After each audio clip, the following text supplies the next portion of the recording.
चलिए शो की शुरुआत करते हैं और कहते हैं ना कि अगर किसी चीज़ का आप एक मैनिफेस्टेशन करें तो कहीं ना कहीं से कुछ मिल ही जाता है आपको। Shreya Veeru, good afternoon. ये बात मैं इस कॉन्टेक्स्ट में कह रहा हूँ वीरू, क्योंकि कल देखिए हमने आफ्टरनून में, कल से हमने एक लॉन्ग व्यू लिया था और कल आफ्टरनून में बैंक निफ्टी में लॉन्ग पोजीशंस कैरी करने को भी बोला था।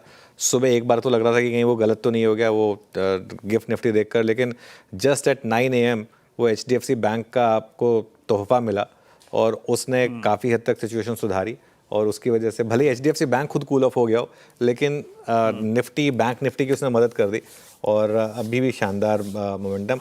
अच्छा, निफ्टी ने क्या किया? देखिए निफ्टी ने आज अभी तक तो हायर लो बनाया। सबसे पहली बात, निफ्टी का लो, आज का लो कल के लो से बेहतर, कल का लो परसों के लो से बेहतर था।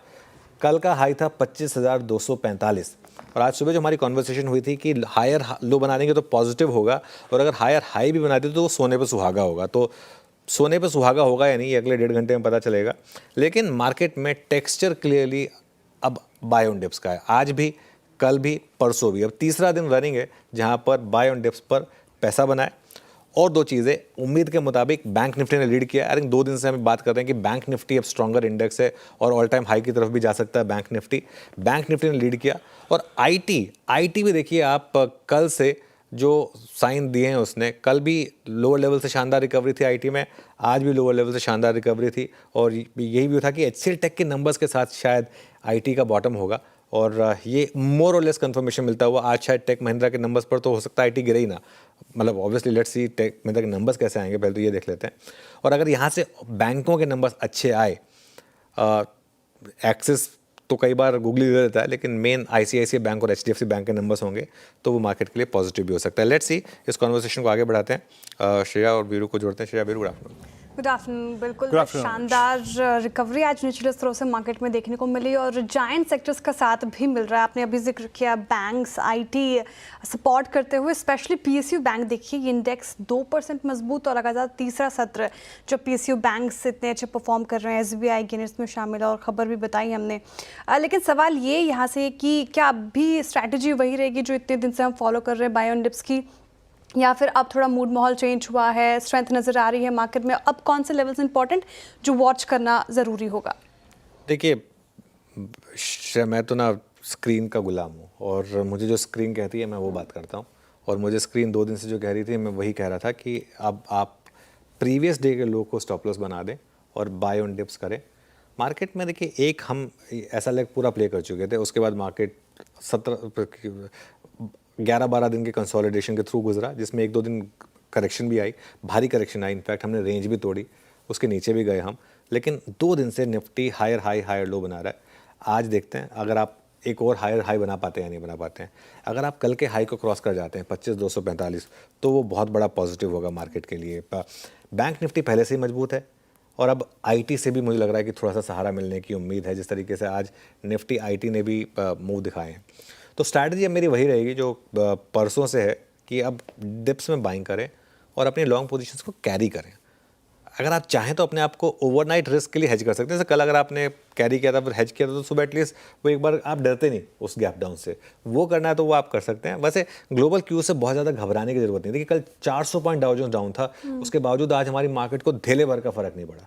तो अब हम ग्लोबल क्यू से नहीं गिरेंगे। अगर हम गिरेंगे तो अपने कारणों से गिरेंगे, अगर हम गिरेंगे तो अर्निंग सीजन से गिरेंगे। अब ग्लोबल कारणों की वजह से हम नहीं गिरेंगे।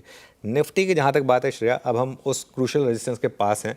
25,245 क्रॉस किया तो 25,250 से 25,300 और उसके बाद बहुत करीब है बड़ी रेजिस्टेंस 25,325 से 25,375 और अगर वो आपने क्रॉस किया तो बाकी का काम फिर एफआई के शॉर्ट्स कर देंगे। फिर उसके बाद और कुछ मतलब ज़्यादा भूलने की ज़रूरत नहीं पड़ेगी। ऑब्वियसली सपोर्ट है आपका 25,100 से 25,150। अब जो आज का लो है 25,121, अब वो आपका स्टॉप हो जाएगा। अब यहाँ से करीब करीब 100 पॉइंट नीचे। बैंक निफ्टी की जहाँ तक बात है, जो आज सुबह हम लेवल डिस्कस कर रहे थे, बड़े रेजिस्टेंस का लेवल, कल भी बैंक निफ्टी बड़े रेजिस्टेंस में आकर रुका था।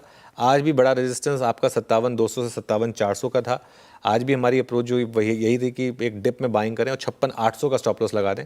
और आप देखिए 56,937 से घूमे हम, 57,200 से 57,400 का एक रेजिस्टेंस है। 57,400 अगर आपने क्रॉस किया तो ऑल टाइम हाई ज़्यादा दूर नहीं है। 57,628 का है मेरे ख्याल से ऑल टाइम हाई। एक बार जरा 1 महीने का चार्ट रखेंगे, उससे क्लियर हो जाएगा। आई थिंक 57,600 समथिंग है ऑल टाइम हाई। तो उसकी तरफ भी हम बढ़ेंगे। 57,628 है all time high.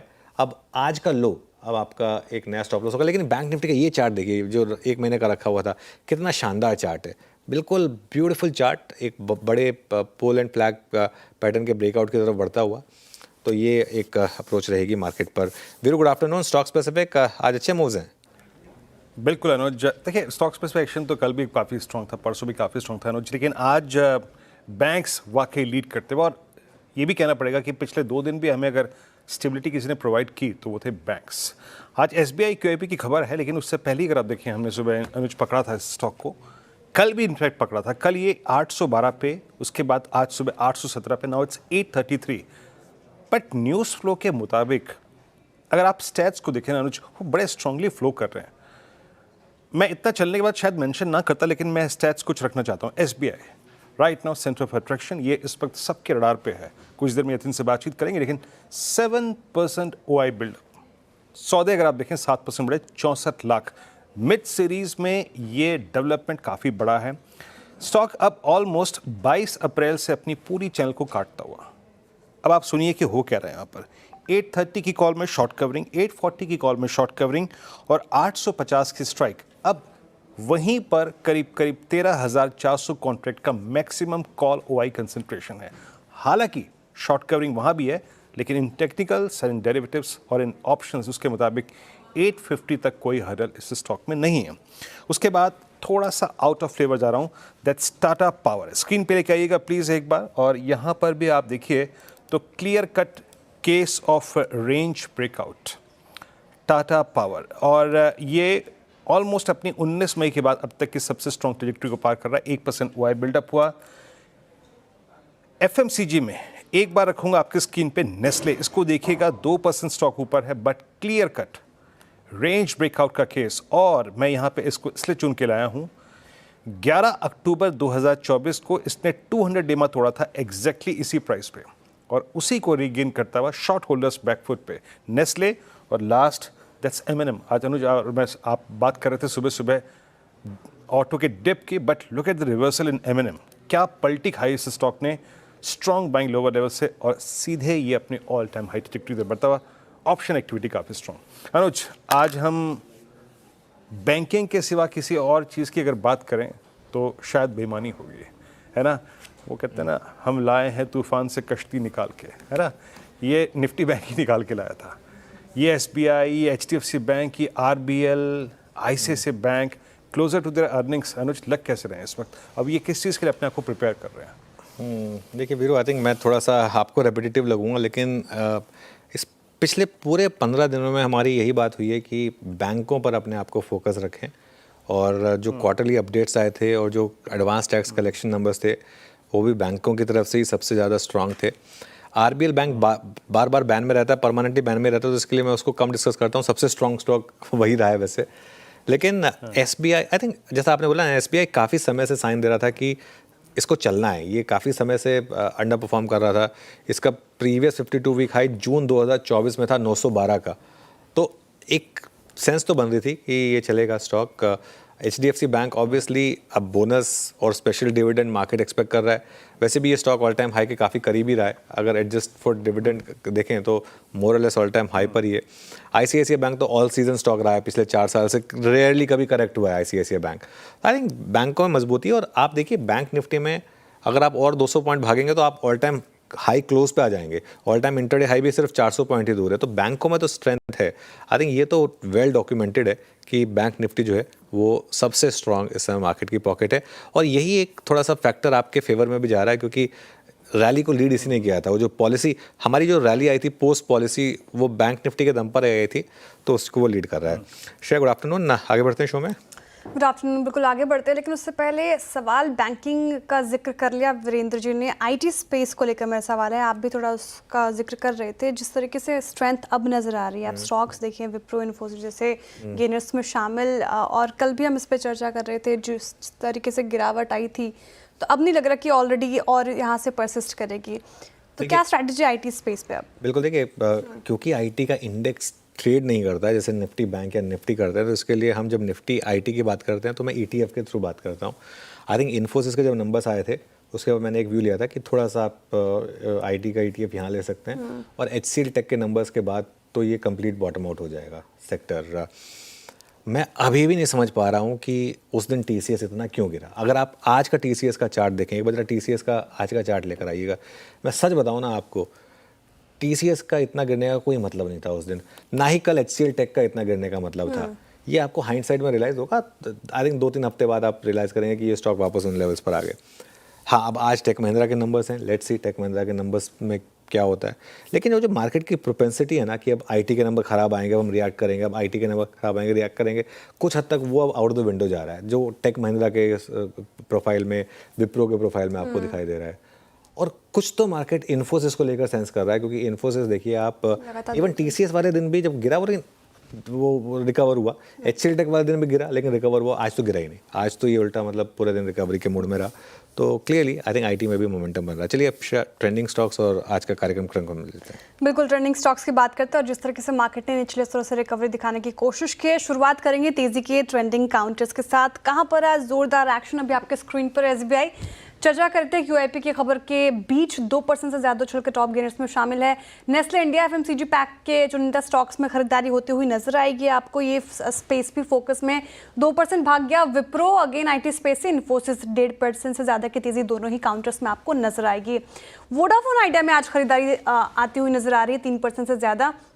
Housing finance space में आज खरीदारी, LIC हाउसिंग फाइनेंस चढ़ के 2.5% से ज़्यादा, PNB चढ़ के 2.5% और HPCL में भी 2.5% से ज़्यादा की खरीदारी होती हुई नजर आई। लेकिन कुछ काउंटर्स हैं जहां पर डेंट भी पड़ा है। श्रीराम फाइनेंस आज मुनाफा वसूली का शिकार हुआ 2.5%। सन फार्मा कल शानदार तेजी और आज मुनाफा वसूली का शिकार 1.5%। इटर्नल टूट गया आज के सत्र में 1.5% और हीरो मोटोकॉर्प में आज कल की तेजी के बाद मुनाफा वसूली देखने को मिल रही है, 0.5% के करीब करीब गिरकर कर रहा है कारोबार। एम्बर एंटरप्राइजेस लगातार तेजी, इसमें आज मुनाफा वसूली देखने को मिल रही है 2.5%। ICICI प्रूडेंशियल रिजल्ट के बाद टूटा 2.5%। पेज इंडस्ट्रीज 3.5% और AU स्मॉल फाइनेंस बैंक में भी 1.5% के करीब करीब मुनाफा वसूली देखने को मिल रही है। चलिए आगे बढ़ते हैं शो में और कार्यक्रम का क्रम समझते हैं। फंडामेंटल राय देने के लिए हमारे साथ होंगे जियोजीत इन्वेस्टमेंट्स के गौरांग शाह जी। टेक्निकल कॉल्स लेंगे हम प्रकाश गाबोसे से, मानस जायसवाल, राजेश सातपुते, आशीष बहेती, चंदन तापड़िया और आशीष कयाल जी से। 2:15 पर SBI के QIP पर एक्सक्लूसिव खबर लेकर आएंगे यतिन मोता। 2:20 पर आशीष चतुर्वेदी बताएंगे आपको डिक्सन टेक में तेजी कहां से सपोर्ट आ रही है इसको, और 2:30 बजे फिर आशीष चतुर्वेदी से ही समझेंगे HNI को क्रिप्टो क्यों पसंद आ रहे हैं। 2:35 पर एक्सिस बैंक के नतीजों का अनुमान लेकर आएंगे यतिन मोता, साथ ही विप्रो के नतीजों का प्रीव्यू देंगे आशीष वर्मा और आशीष चतुर्वेदी पॉलीकैप के नतीजों का अनुमान बताएंगे आपको। 2:45 पर कंचन नौटियाल बताएंगे NSE पर एक्सिस सिक्योरिटीज की रिपोर्ट क्या है। 2:50 पर मार्केट बिग बॉयस में हमारे साथ जुड़ेंगे प्रकाश दीवान .in के प्रकाश दीवान। 3:05 पर यतिन मोता बताएंगे आपको डेली रूम चेक। 3:10 पर अनुजी से लेंगे कल के लिए स्ट्रैटेजी और 3:15 पर लेंगे BTST STBT कॉल्स। ओके, चलिए शुरुआत की जाए शो की और हमारा पैनल तैयार है हमारे साथ। आप सभी को गुड आफ्टरनून। गावा सर बताइए क्या ट्रेड ले रहे हैं इस समय? Long side, good afternoon to you. और स्टॉक का नाम होना चाहिए ITC। यहाँ पर अच्छी तेजी है, बहुत अच्छा बेस बना है करीब 5-6 हफ्तों से, उसके बाद उभर कर आया आज। इसमें मेरा technical target near term is 428, लेकिन वहां पर नहीं है, उसे ऊपर भी जोन देखेंगे क्योंकि जो बेस बना है काफी लंबा बेस बना है और उसके बाद ब्रेकआउट मिला है। स्टॉप होगा करीब 424 ITC। ओके, ITC फ्यूचर्स 425 पे वाकई पिछले 3 दिन से इसमें काफ़ी स्ट्रॉन्ग बाइंग है। मैं भी इसी को देख रहा था। ITC आज अपने 100 टेमा के ऊपर ट्रेड करता हुआ post first week of June. Rajesh Satpute ji, good afternoon. आपका trade? Good afternoon Viren, good afternoon everyone. Viren बहुत ही क्लीन है SBI, इतना क्लीन ब्रेकआउट मिला है SBI में। जो 825 830 है जो सप्लाई पॉइंट था वो निगेट हो चुका है। अगर आप देखें तो यहाँ पे लॉन्ग बिल्टअप है, 7% ओपन इंटरेस्ट जंप है, तो हमें SBI ऐड करना है। 830 के ऊपर बाय रहेगा, 825 का स्टॉप लॉस। इसका जो नेक्स्ट टारगेट होगा दैट विल बी 860 प्लस। अगली ट्रेड लें इससे पहले एक बार निफ्टी का इंटरडे लेकर आइए। अब हम हायर हाई बना चुके हैं कल के मुकाबले। आज का हाई कल के हाई के ऊपर 25,255 और 25,245 कल का हाई था। अब हम उसके ऊपर हैं और अब बस अगर यहाँ पे टिक जाए हम श्रेया आधे घंटे, फिर आप लास्ट आवर की शॉर्ट कवरिंग का मैजिक देखिएगा अगर टिक गए इसके ऊपर आधे घंटे के लिए तो। ओके, तो ये लेवल्स इंपॉर्टेंट रहेंगे, वॉच करना होगा आधे घंटे में क्या कुछ एक्शन देखने को मिलता है। राजेश सातपुते जी की ट्रेड हो गई है। आशीष बहेती जी, गुड आफ्टरनून, बताइए आप क्या पिक कर रहे हैं? Good afternoon Shreya ji, good afternoon ji and Viren ji. Shreya ji, repeat ही रहेगा, सुबह मॉर्निंग में हमने हिंद पेट्रो सजेस्ट किया था, बोथ ऑप्शंस और फ्यूचर्स में खरीदारी की सलाह थी, और हमें लग रहा है कि यहाँ पे मोमेंटम बहुत स्ट्रांग होता हुआ देखने मिल रहा है, ब्रेकआउट सस्टेन कर रहा है और अभी एक फ्रेश मूव यहाँ से जनरेट कर सकता है। तो खरीदारी की सलाह है, जो स्टॉप लॉस अब रखना है वो कल सुबह का जो बाई जोन था वहीं पे अब स्टॉप लॉस ले आए, 437 के करीब स्टॉप लॉस इसमें मेंटेन करें, 455 का पहला टारगेट और 465 के दूसरे टारगेट के लिए इसमें खरीदारी की सलाह है। मीनवाइल इस तेज़ी को लीड कर रहा है अब इन्फोसिस, डे हाई पर इन्फोसिस। इस समय देखिए जरा, निफ्टी में थोड़ा सा कॉल्स को हल्का सा ब्रेक दे रहा हूँ क्योंकि हम डे हाई पर हैं, और किस तरीके से एक बार निफ्टी का कंट्रीब्यूशन लेकर आइए जरा, वो भी देख लेते हैं लगे हाथों। एसबीआई तो खैर सुबह से लीड कर ही रहा था, लेकिन अब धीरे धीरे इन्फोसिस उस लिस्ट में आगे बढ़ता हुआ, M&M, एसबीआई और इन्फोसिस, इन 3 स्टॉक्स का सहारा मिलता हुआ। मानस जी, गुड आफ्टरनून, आपकी ट्रेड? गुड आफ्टरनून अनुज जी। तो देखिए, पीएसयू बैंकिंग पे ही ध्यान है, कैनरा बैंक पे खरीदारी करनी है। यहाँ पर भी अगर आप देखें तो एक फ्रेश ब्रेकआउट चार्ट पे देखने को मिला है। जो पिछला हाई था 116 रुपए का, पिछला स्विंग हाई, उसको ब्रेक किया है, वॉल्यूम्स बेहतर है। तो कैनरा बैंक में खरीदारी करेंगे, 115 रुपए का स्टॉप लॉस लगा लेंगे, 121 रुपए के टारगेट रहेंगे, ये कैश लेवल्स हैं।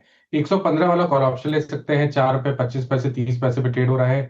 वहां पे आपको 3 रुपए 30 पैसे के स्टॉप लॉस से खरीदारी करनी है और 7 रुपए के टारगेट सेट करने हैं। 115 की कॉल भी आपके पास विकल है, 455 पे ट्रेड करती हुई स्ट्राइक है। एसबीआई और कैनरा बैंक और पीएनबी पूरे पीएसयू बैंकिंग बास्केट में स्ट्रांग मूव।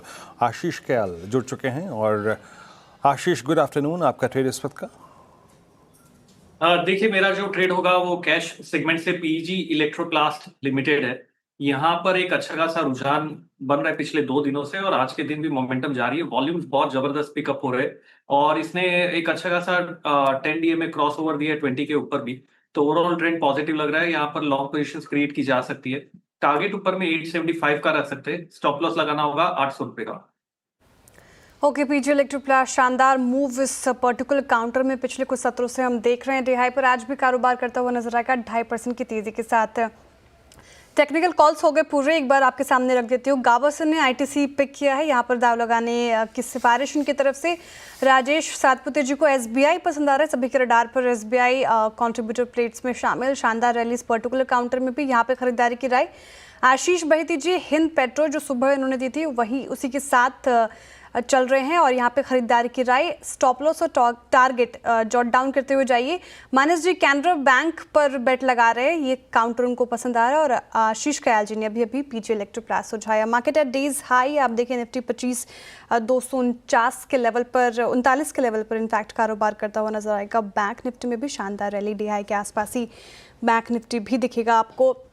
और हमारे साथ गौरांग जी मौजूद है। गौरांग जी, गुड आफ्टरनून, स्वागत है आपका कार्यक्रम में। जिस तरीके से मार्केट आज बिहेव कर रहा है, ऐसे मूड माहौल में कौन सा काउंटर जिस पर आप दाव लगा रहे हैं? धन्यवाद श्रेया जी, आपको और सभी को सादर प्रणाम और शुभ दिन हमारे तरफ से।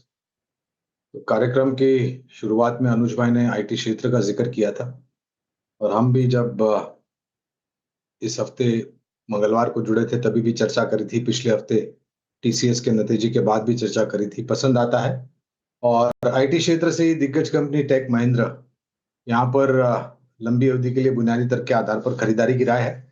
एक छोटा सा डिस्क्लोजर दे देता हूँ, जो भी लंबी अवधि के लिए निवेश लायक राय रणनीति आपके चैनल पर हम रखेंगे वो हमारी रिसर्च टीम की तरफ से। इसमें हमारी कंपनी जियोजित का या मेरा कोई निजी निवेश नहीं है, ना ही कोई वित्तीय लाभ, ना ही किसी प्रकार का कॉन्फ्लिक्ट ऑफ इंटरेस्ट, लेकिन इसी प्रकार से राय हमारे क्लाइंट्स को देते हैं, हो सकता है उनका लंबी अवधि के लिए निवेश हो। तो टेक महिंद्रा पर लंबी अवधि के लिए खरीदारी, बिल्कुल लंबी अवधि के लिए टेक महिंद्रा, इस पर आप बेट लगा सकते हैं। ये व्यू हो जाएगा गौरांग जी की तरफ से। चलिए अब एड्रेस करते हैं आज एक ऐसी स्टोरी को जिसने शायद काफ़ी हद तक आज सुबह से बाज़ार को संभाला है। जी हाँ, हम बात कर रहे हैं स्टेट बैंक ऑफ इंडिया की। जब एसबीआई चलता है तो मार्केट का मूड अच्छा होता है, ये फैक्ट है। और एसबीआई तैयारी कर रहा है एक मेगा क्यूआईपी की। बैंकों में काफ़ी इनफैक्ट अपडेट्स हैं, लेकिन एक एक एड्रेस करेंगे। सबसे पहले एसबीआई के मेगा क्यूआईपी को एड्रेस करते हैं। यतिन के पास चलते हैं वापस। यतिन, गुड आफ्टरनून, बताइए। Good afternoon. और पीएसयू पैक और एसबीआई का सबसे बड़ा क्यूआईपी किसी भी वक्त खुल सकता है और सूत्र हमको जानकारी दे रहे हैं इस हफ्ते या आज ही क्यूआईपी लॉन्च हो सकता है। एसबीआई की रणनीति ये है कि कुल मिला के 25,000 करोड़ रुपए जुटाए जाए क्यूआईपी के जरिए, और ये क्यूआईपी के फंड्स हैं जो उनके एडवांसेस ग्रोथ को जो है अग्रसर करेगा। इसके अलावा कैपिटल एडिक्वेसी रेशियो को बढ़ाने में मदद करेगा। 2 और ट्रांजैक्शंस हैं येस बैंक के और एनएससी के आईपीओ की, जिसके कारण एसबीआई को शायद इस फाइनेंशियल ईयर में रिकॉर्ड कैपिटल रेज या स्टेक सेल्स का बेनिफिट मिले। और अगर हम बात करें डिमांड की, तो डिमांड काफ़ी तगड़ी है। इनफैक्ट सूत्र हमको जानकारी दे रहे हैं कि एलआईसी, जो कि जनरली पीएसयू फंड रेजेस में एंकर निवेशक होते हैं, इन्होंने 7,000 करोड़ रुपए की बोली इंडिकेटिवली लगाई है इस क्यूआईपी में, और कहीं ना कहीं इनको सबसे बड़ा अलॉटमेंट एसबीआई के क्यूआईपी में मिलता हुआ नजर पड़ सकता है। इसके अलावा डोमेस्टिक म्यूचुअल फंड से भी डिमांड अच्छी है, और ओवरऑल प्राइसिंग की बात करें तो 790 से 800 की इंडिकेटिव क्यूआईपी प्राइसिंग मुमकिन हो सकती है। लेकिन हाँ, क्यूआईपी किसी भी वक्त लॉन्च हो सकता है, और एसबीआई का 25,000 करोड़ का इस साल का सबसे बड़ा फंड रेज आपने सीएनबीसी आवाज पर सबसे पहले देखा। हालांकि एसबीआई ने इस पूरी स्टोरी पे अभी तक कोई टिप्पणी नहीं की है। ओके, एसबीआई पे कोई टिप्पणी नहीं की है, लेकिन एसबीआई से ज़्यादा एक्साइटिंग अगर एक स्टॉक रहा है, एक महीने का चार्ट लेकर आइए आरबीएल बैंक का। और एक महीने का क्यों, मैं तो कहूँगा एक्चुअली 3 महीने का चार्ट देखते हैं आरबीएल बैंक का। 3 महीने में 47% के करीब यहाँ पर रिटर्न्स मिले हैं। जी हाँ, तो एक चीज़ तो क्लियर थी कि कोई ना कोई पिछले 3 महीने से लगातार बिग बाइंग कर रहा था और डिलीवरी बेस्ड बाइंग हो रही थी यहाँ पर, और अब हमें उसका डेटा मिला है। और यतिन, बहुत ही फैसिनेटिंग डेटा है। बताइए किसने एंट्री मारी यहाँ पर? बिल्कुल, और देखिए जून क्वार्टर, मार्च के बाद जून क्वार्टर का जो शेयर होल्डिंग पैटर्न आया है वो काफ़ी इंटरेस्टिंग है। और महिंद्रा एंड महिंद्रा ने जब इसमें हिस्सेदारी खरीदी थी तब इस तरीके की रैली हमने देखी थी। लेकिन ये जो क्वार्टरली रैली है वो कहीं ना कहीं म्यूचुअल फंड्स, इंश्योरेंस और एफआईएस की तगड़ी खरीदारी के चलते आपको होता हुआ नजर पड़ रहा है। इनफैक्ट अब अगर हम बात करें तो डोमेस्टिक म्यूचुअल फंड्स ने कुल मिला के 14% आरबीएल बैंक में हिस्सेदारी अपनी बढ़ाई है, और म्यूचुअल फंड की कुल होल्डिंग अब 29.2% हो गई है, जो पिछले क्वार्टर यानी मार्च क्वार्टर में 15.25% के आसपास थे। कौन से नए म्यूचुअल फंड्स का नाम दिखाई पड़ रहा है अब, वो आपकी स्क्रीन पे अब आएगा। SBI mutual fund fresh edition है, इन्होंने लगभग 3.25% हिस्सेदारी खरीदी है। टाटा म्यूचुअल फंड ने 2% हिस्सा खरीदी है। एचडीएफसी म्यूचुअल फंड ने लगभग 1.5% से ज़्यादा हिस्सेदारी खरीदी है। Aditya Birla mutual fund, ICICI Pru mutual fund, Mirae, Nippon, Quant mutual fund, इन सभी ने अपनी हिस्सेदारी मार्च क्वार्टर से लेकर जून क्वार्टर के बीच में बढ़ाती हुई आपने देखी है, और 1-1.25% सभी म्यूचुअल फंड्स के पास आता हुआ नजर पड़ रहा है। इंश्योरेंस कंपनीज की बात करें तो लगभग 0.25% इन्होंने भी अपनी हिस्सेदारी यहाँ बढ़ाई है। और एफआईआईज यहाँ अगर हम देखें तो इन्होंने एक बड़ी हिस्सेदारी बेची है, जहाँ ब्रिटिश इंटरनेशनल इन्वेस्टमेंट ने लगभग 4% हिस्से बेची है।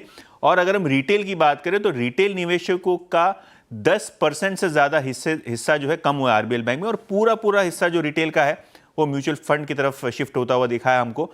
जो ट्रबल्ड बैंक है उसमें इस तरीके का शेयर होल्डिंग पैटर्न चेंज ना हमने येस बैंक में देखा है, ना इंडसइंड बैंक में देखा है। इनफैक्ट ये दोनों बैंक जिसकी मैं बात कर रहा हूँ यहाँ रिटेल शेयर होल्डिंग बड़ी है, लेकिन आरबीएल बैंक अब ऐसा बैंक बन गया है जहाँ रिटेल हिस्सा गिर रहा है और इंस्टीट्यूशनल ओनरशिप बहुत ज़बरदस्त तरीके से बढ़ रही है। बिल्कुल, बस एक ही तकलीफ है कि जब आरबीएल बैंक गिर रहा था तब रिटेल बढ़ा रहा था, और अब जब बढ़ रहा है स्टॉक तो रिटेल अपना स्टेक कम कर रहा है। खैर जो भी है, ये स्टॉक 750 रुपये से गिरा था, 100 रुपये तक आया था, लेकिन क्लियर साइंस ऑफ रिवर्सल है यहाँ पर। और जब से वो आरबीआई का वो जो नॉमिनी हटा था बोर्ड से, उसके बाद से एक सेंस बनी थी कि आरबीएल बैंक एक शानदार वन वे तेज़ी के लिए शायद तैयार था। और देखिए क्या मूव्स रहे हैं आरबीएल बैंक में। गौरांग जी, आरबीएल बैंक 150 से 270, बस दिक्कत ये है कि परमानेंटली बैन में रहता है, तो ऐसे में रिटेल क्या करे? ये रिटेल निवेशक अगर कैश मार्केट में खरीदारी करना चाहते हैं तो बैन को लेकर के कोई परिस्थिति खड़ी नहीं होती अनुज भाई, और अनिवार्य होगा डिस्क्लोजर देना। रिसर्च टीम की तरफ से खरीदारी करने की राय है। चल चुका है पिछले 15 दिन 1 महीने में, तो अगर पुराना निवेश है पहले तो बने रहे, अगर नया निवेश करना है तो शुरुआत आप इस तरह से कर सकते हैं। पूरी ताकत मत लगाइए, थोड़ा बहुत शुरुआत कीजिए और गिरावट पर आप जोड़ सकते हैं। एक दिक्कत अनुज भाई सिर्फ आरबीएल बैंक की ये है, वो है नतीजों का सिलसिला। कुछ तिमाहियों में बहुत अच्छे नतीजे आते हैं और कुछ तिमाहियों में इतना ही निराशाजनक। तो मैं उम्मीद करता हूं ये परिस्थिति में बदलाव हो।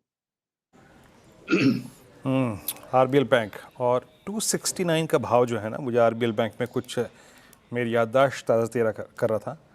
25 मार्च 2020 जब मेरे ख्याल से पहली बार हम सब घरों में कैद हुए थे, उस दिन का ये प्राइस है ऑलमोस्ट 270। मतलब इस पूरे दौरान में, पूरे फेज में 20, 21, 22, 23, 24, 25 3 बार ये प्राइस आया है और ये ऑलमोस्ट वो प्राइस यानी मल्टी ईयर हाई पे इस वक्त आरबीएल बैंक ट्रेड करता हुआ। खैर, आरबीएल से बाहर निकलते हैं।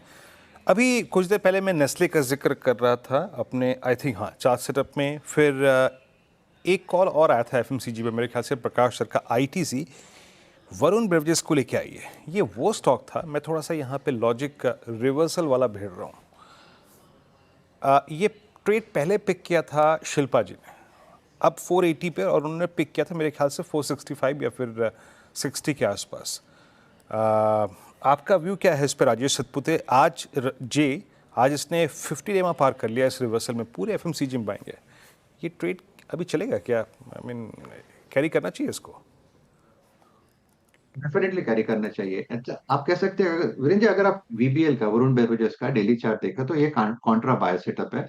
आपको दो चीजें यहाँ पे दिखती है, एक तो बॉटम फॉर्मेशन पॉजिटिव डाइवर्जेंस दिखता है और लोअर लेवल से आज ब्रेकआउट मिला है, एक रेंज ब्रेकआउट, और ये रेंज था करीबन 470 के आसपास एक बैरियर था। एग्जैक्टली आज देखिए 465 का लो करके ये घूमा है और 50 डे में के ऊपर है, तो यहाँ पे जो कंटिन्यूएशन है वो मिलेगा। तो मुझे लगता है कि यहाँ पे अगर डिप भी मिलता है तो बाय करना चाहिए। स्टॉप लॉस आपका होगा करीबन 465 का।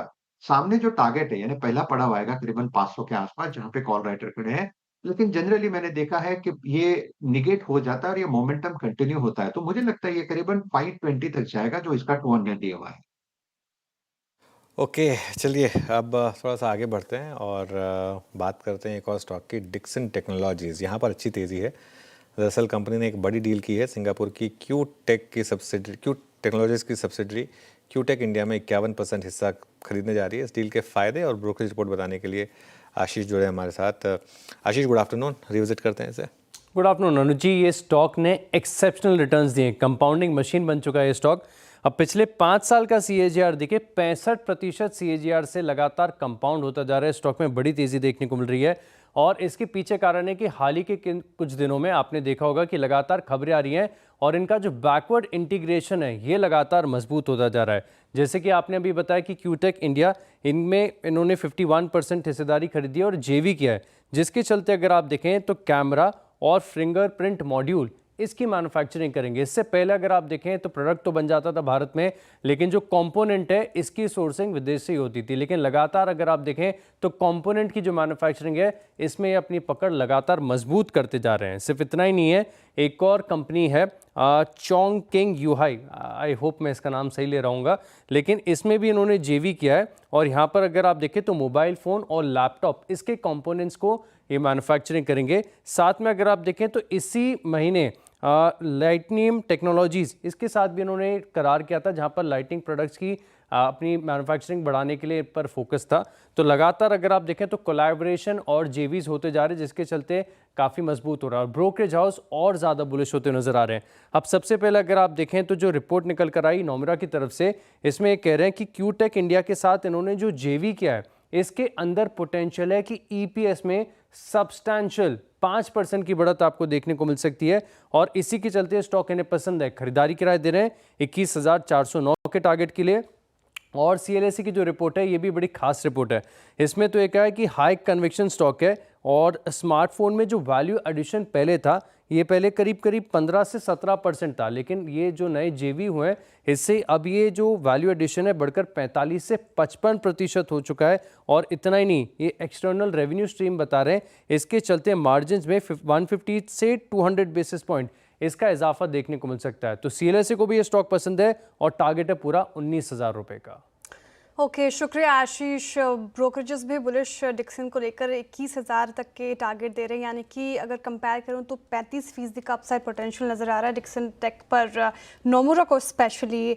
गौरांग जी, डिक्सन टेक्नोलॉजी, अक्सर आपसे चर्चा करती रहती हूँ इस पर्टिकुलर काउंटर को लेकर, जिस तरीके से जॉइंट वेंचर्स दो बड़ी खबरें आई और स्ट्रीट ने रिवॉर्ड किया इस पर्टिकुलर काउंटर को। जैसा कि आशीष भी मेंशन कर रहे थे, काफ़ी शानदार रिटर्न पिछले कुछ महीनों में इसने अपने निवेशों को कमा कर दिए हैं।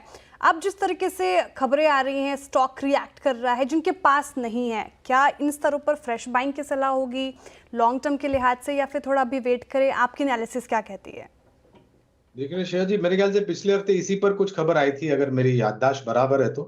कुछ बिकवाली की खबरें आई थी और नीचे की तरफ के लक्ष्यांक दिए थे। तब भी प्रश्न हमसे पूछा गया था और हमने एक ही चीज बताई कि ये जो पूरा ईएमएस सेगमेंट है, यानी कि चिप, सेमीकंडक्टर या फिर पीसीबीज, ये पूरा जो ईएमएस क्षेत्र है, ये बहुत ही बड़े परिवर्तन के दौर से गुजरने वाला है। और सरकार के तरफ से जो नीतियां बनी है सहारा देने के लिए, और खास करके जो पीएलआई, प्रोडक्शन लिंक इंसेंटिव है, उसका भी फायदा मिलेगा। एक समय था जब हमारा भारत देश थोड़ा बहुत वंचित था, क्योंकि चाइना ने अ, एक मॉल खड़ा किया था शॉर्ट सप्लाई को लेकर के, और प्रतिबंध लगाया था। उस समय से लेकर के फास्ट फॉरवर्ड आज सरकार ने नीति तब बनाई, और आज वास्तविकता है कि बहुत जल्द शायद हम मेक इन इंडिया चिप जो है वो इस साल के अंत तक या उसके पहले देख लेंगे। तो जो परिस्थितियां हैं और जो उत्पादन क्षमता है, उसको देखते हुए हमारे ख्याल से जो भारत हमारा देश था जो इंपोर्ट करता था, आने वाले भविष्य में अगर सब कुछ सकारात्मक होता है तो एक्सपोर्ट करेगा। बहुत बढ़िया अपॉर्चुनिटी है, क्षेत्र में अच्छा लगता है। एक सक्षम और मजबूत कंपनी है डिक्सन टेक्नोलॉजीज।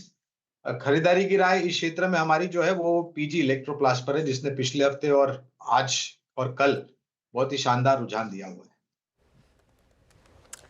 ओके, तो डिक्सन टेक और स्पेस से आप देखिए पीजी इलेक्ट्रोप्लास्ट भी है जहां पर आप बेट लगा सकते हैं। ये भी पसंदीदा स्टॉक शामिल। एक बार चार्ट लेकर आइए आईटीसी होटल का। रिजल्ट आए और रिजल्ट अच्छे लग रहे हैं। प्रॉफिट में शानदार जंप देखा गया है, 54% का आई गेस, और रेवेन्यू भी 16% अप है यहाँ पर। और स्ट्रीट रिवॉर्ड कर रहा है, एकदम वर्टिकल राइज आईटीसी होटल्स में आपको देखने को मिलेगा। और स्पेस भी काफ़ी अच्छा है। आईटीसी होटल्स, आपने हमेशा इस पर अपनी राय दी है, आपके रडार पर भी रहा है। अब रिजल्ट पर आपकी टिप्पणी जानना चाहूँगी, जिस तरीके से स्ट्रीट रिएक्ट कर रहे हैं इस पर्टिकुलर काउंटर को लेकर। फिनोमिनल रिटर्न्स हैं, रिजल्ट्स हैं आईटीसी होटल्स के। इसमें एक चीज़ हुई थी, इसकी लिस्टिंग ख़राब हुई थी। जो एक्सपेक्टेशन था उसके मुकाबले काफ़ी ख़राब लिस्टिंग हुई थी। आई थिंक अभी उस लेवल पर आया जिस पर हम लिस्टिंग एक्सपेक्ट कर रहे थे, तो उस हिसाब से। लेकिन नंबर्स में कोई कंप्लेन नहीं है श्रेया। मैं देख रहा था नंबर्स, 86 करोड़ से 133 करोड़ प्रॉफिट, 705 करोड़ से 815 करोड़ का रेवेन्यू, एबिडा भी अच्छा है। और मेरे ख्याल से देखिए, मैं एक चीज़ हमेशा बोलता हूँ, अगर आपको होटल इंडस्ट्री में रहना है ना, तो दो स्टॉक्स पर फोकस करिए, आईटीसी होटल्स और इंडियन होटल्स। बेसिकली जहाँ ब्रांड वैल्यू है और जहाँ पर प्राइसिंग पावर है, वो इन दोनों के पास है। और इसके नंबर के चलते चलते इंडियन होटल्स भी चल रहा है, तो ये भी होगा। लेकिन नंबर्स काफ़ी अच्छे हैं, नंबर्स काफ़ी अच्छे और शानदार वर्टिकल राइज आप चार्ट्स पे देख सकते हैं। आशीष कयाल जी, आईटीसी होटल्स देखिए आप, कैसा लग रहा है इन लेवल्स पर? 243 पर कारोबार कर रहा है, रिजल्ट्स अच्छे, अब क्या करना चाहिए इन लेवल से? देखिए, ऑलरेडी आईटीसी होटल्स करीबन 6.5% आज के दिन में ऊपर है। बहुत ही जबरदस्त ट्रेंड है, मोमेंटम बहुत स्ट्रांग है। तो यहाँ पर अगर पोजीशंस आपकी एग्जिस्टिंग है तो डेफिनेटली कैरी करिए और कंटिन्यूड रखिए पोजीशंस को। लेकिन अगर फ्रेश पोजीशंस क्रिएट करनी है तो इस लेवल्स पे, एलिवेटेड लेवल्स पे, जहां आरएसआई ऑलरेडी आवरली आरएसआई 80 पे ट्रेड हो रहा है, यहाँ लॉन्ग लेने में रिस्क रिवॉर्ड बैठेगा नहीं। तो यहाँ पर अगर हमें कोई भी डिप मिलती है करीबन 238 के आसपास, 238 237, वहां पर लॉन्ग पोजीशन क्रिएट की जा सकती है। 230 का स्टॉप लॉस रखिए और टारगेट ऊपर में करीबन 260 का इसके अंदर देखा जा सकता है। ओवरऑल बहुत स्ट्रॉन्ग स्टॉक है, मोमेंटम अच्छा है, कोई भी डिप पे बाय की अपॉर्चुनिटी यहाँ देखनी चाहिए। ओके, व्यू आपने सुना यहाँ पे रिटेल स्टेक में भी, और technical view post numbers 243 all time high ITC. अब एक काम करते हैं, यहाँ से कैश कॉल्स जो इस वक्त की हमारे विशेषज्ञों की टॉप कॉल्स है उसको आपके स्क्रीन पर रखते हैं। प्रकाश का बसर राजेश सतपुते जी और आशीष के लिए पिक करेंगे। प्रकाश का बसर क्या पिक कर रहे हैं आप कैश में आज? आई थिंक मेरे ख्याल से शिल्पा मेडिकल पर ध्यान देना चाहिए ऑन द लॉन्ग साइड। अब ट्रेड करें करीब 937 के आसपास, स्टॉप लगेगा करीब 925, 10-12 रुपए का स्टॉप है। मुझे ये लगता है 990 से 1000 ये जोन है, वहां तक जाना चाहिए। 1-2 दिन लग सकते हैं उसके लिए। शिल्पा मेडिकल। ओके, गावा सर की पसंद शिल्पा मेडिकेयर। राजेश जी बताइए आपके पिक। देखिए, मेरी नजर है अडानी टोटल गैस के चार्ट के ऊपर, एटीजीएल।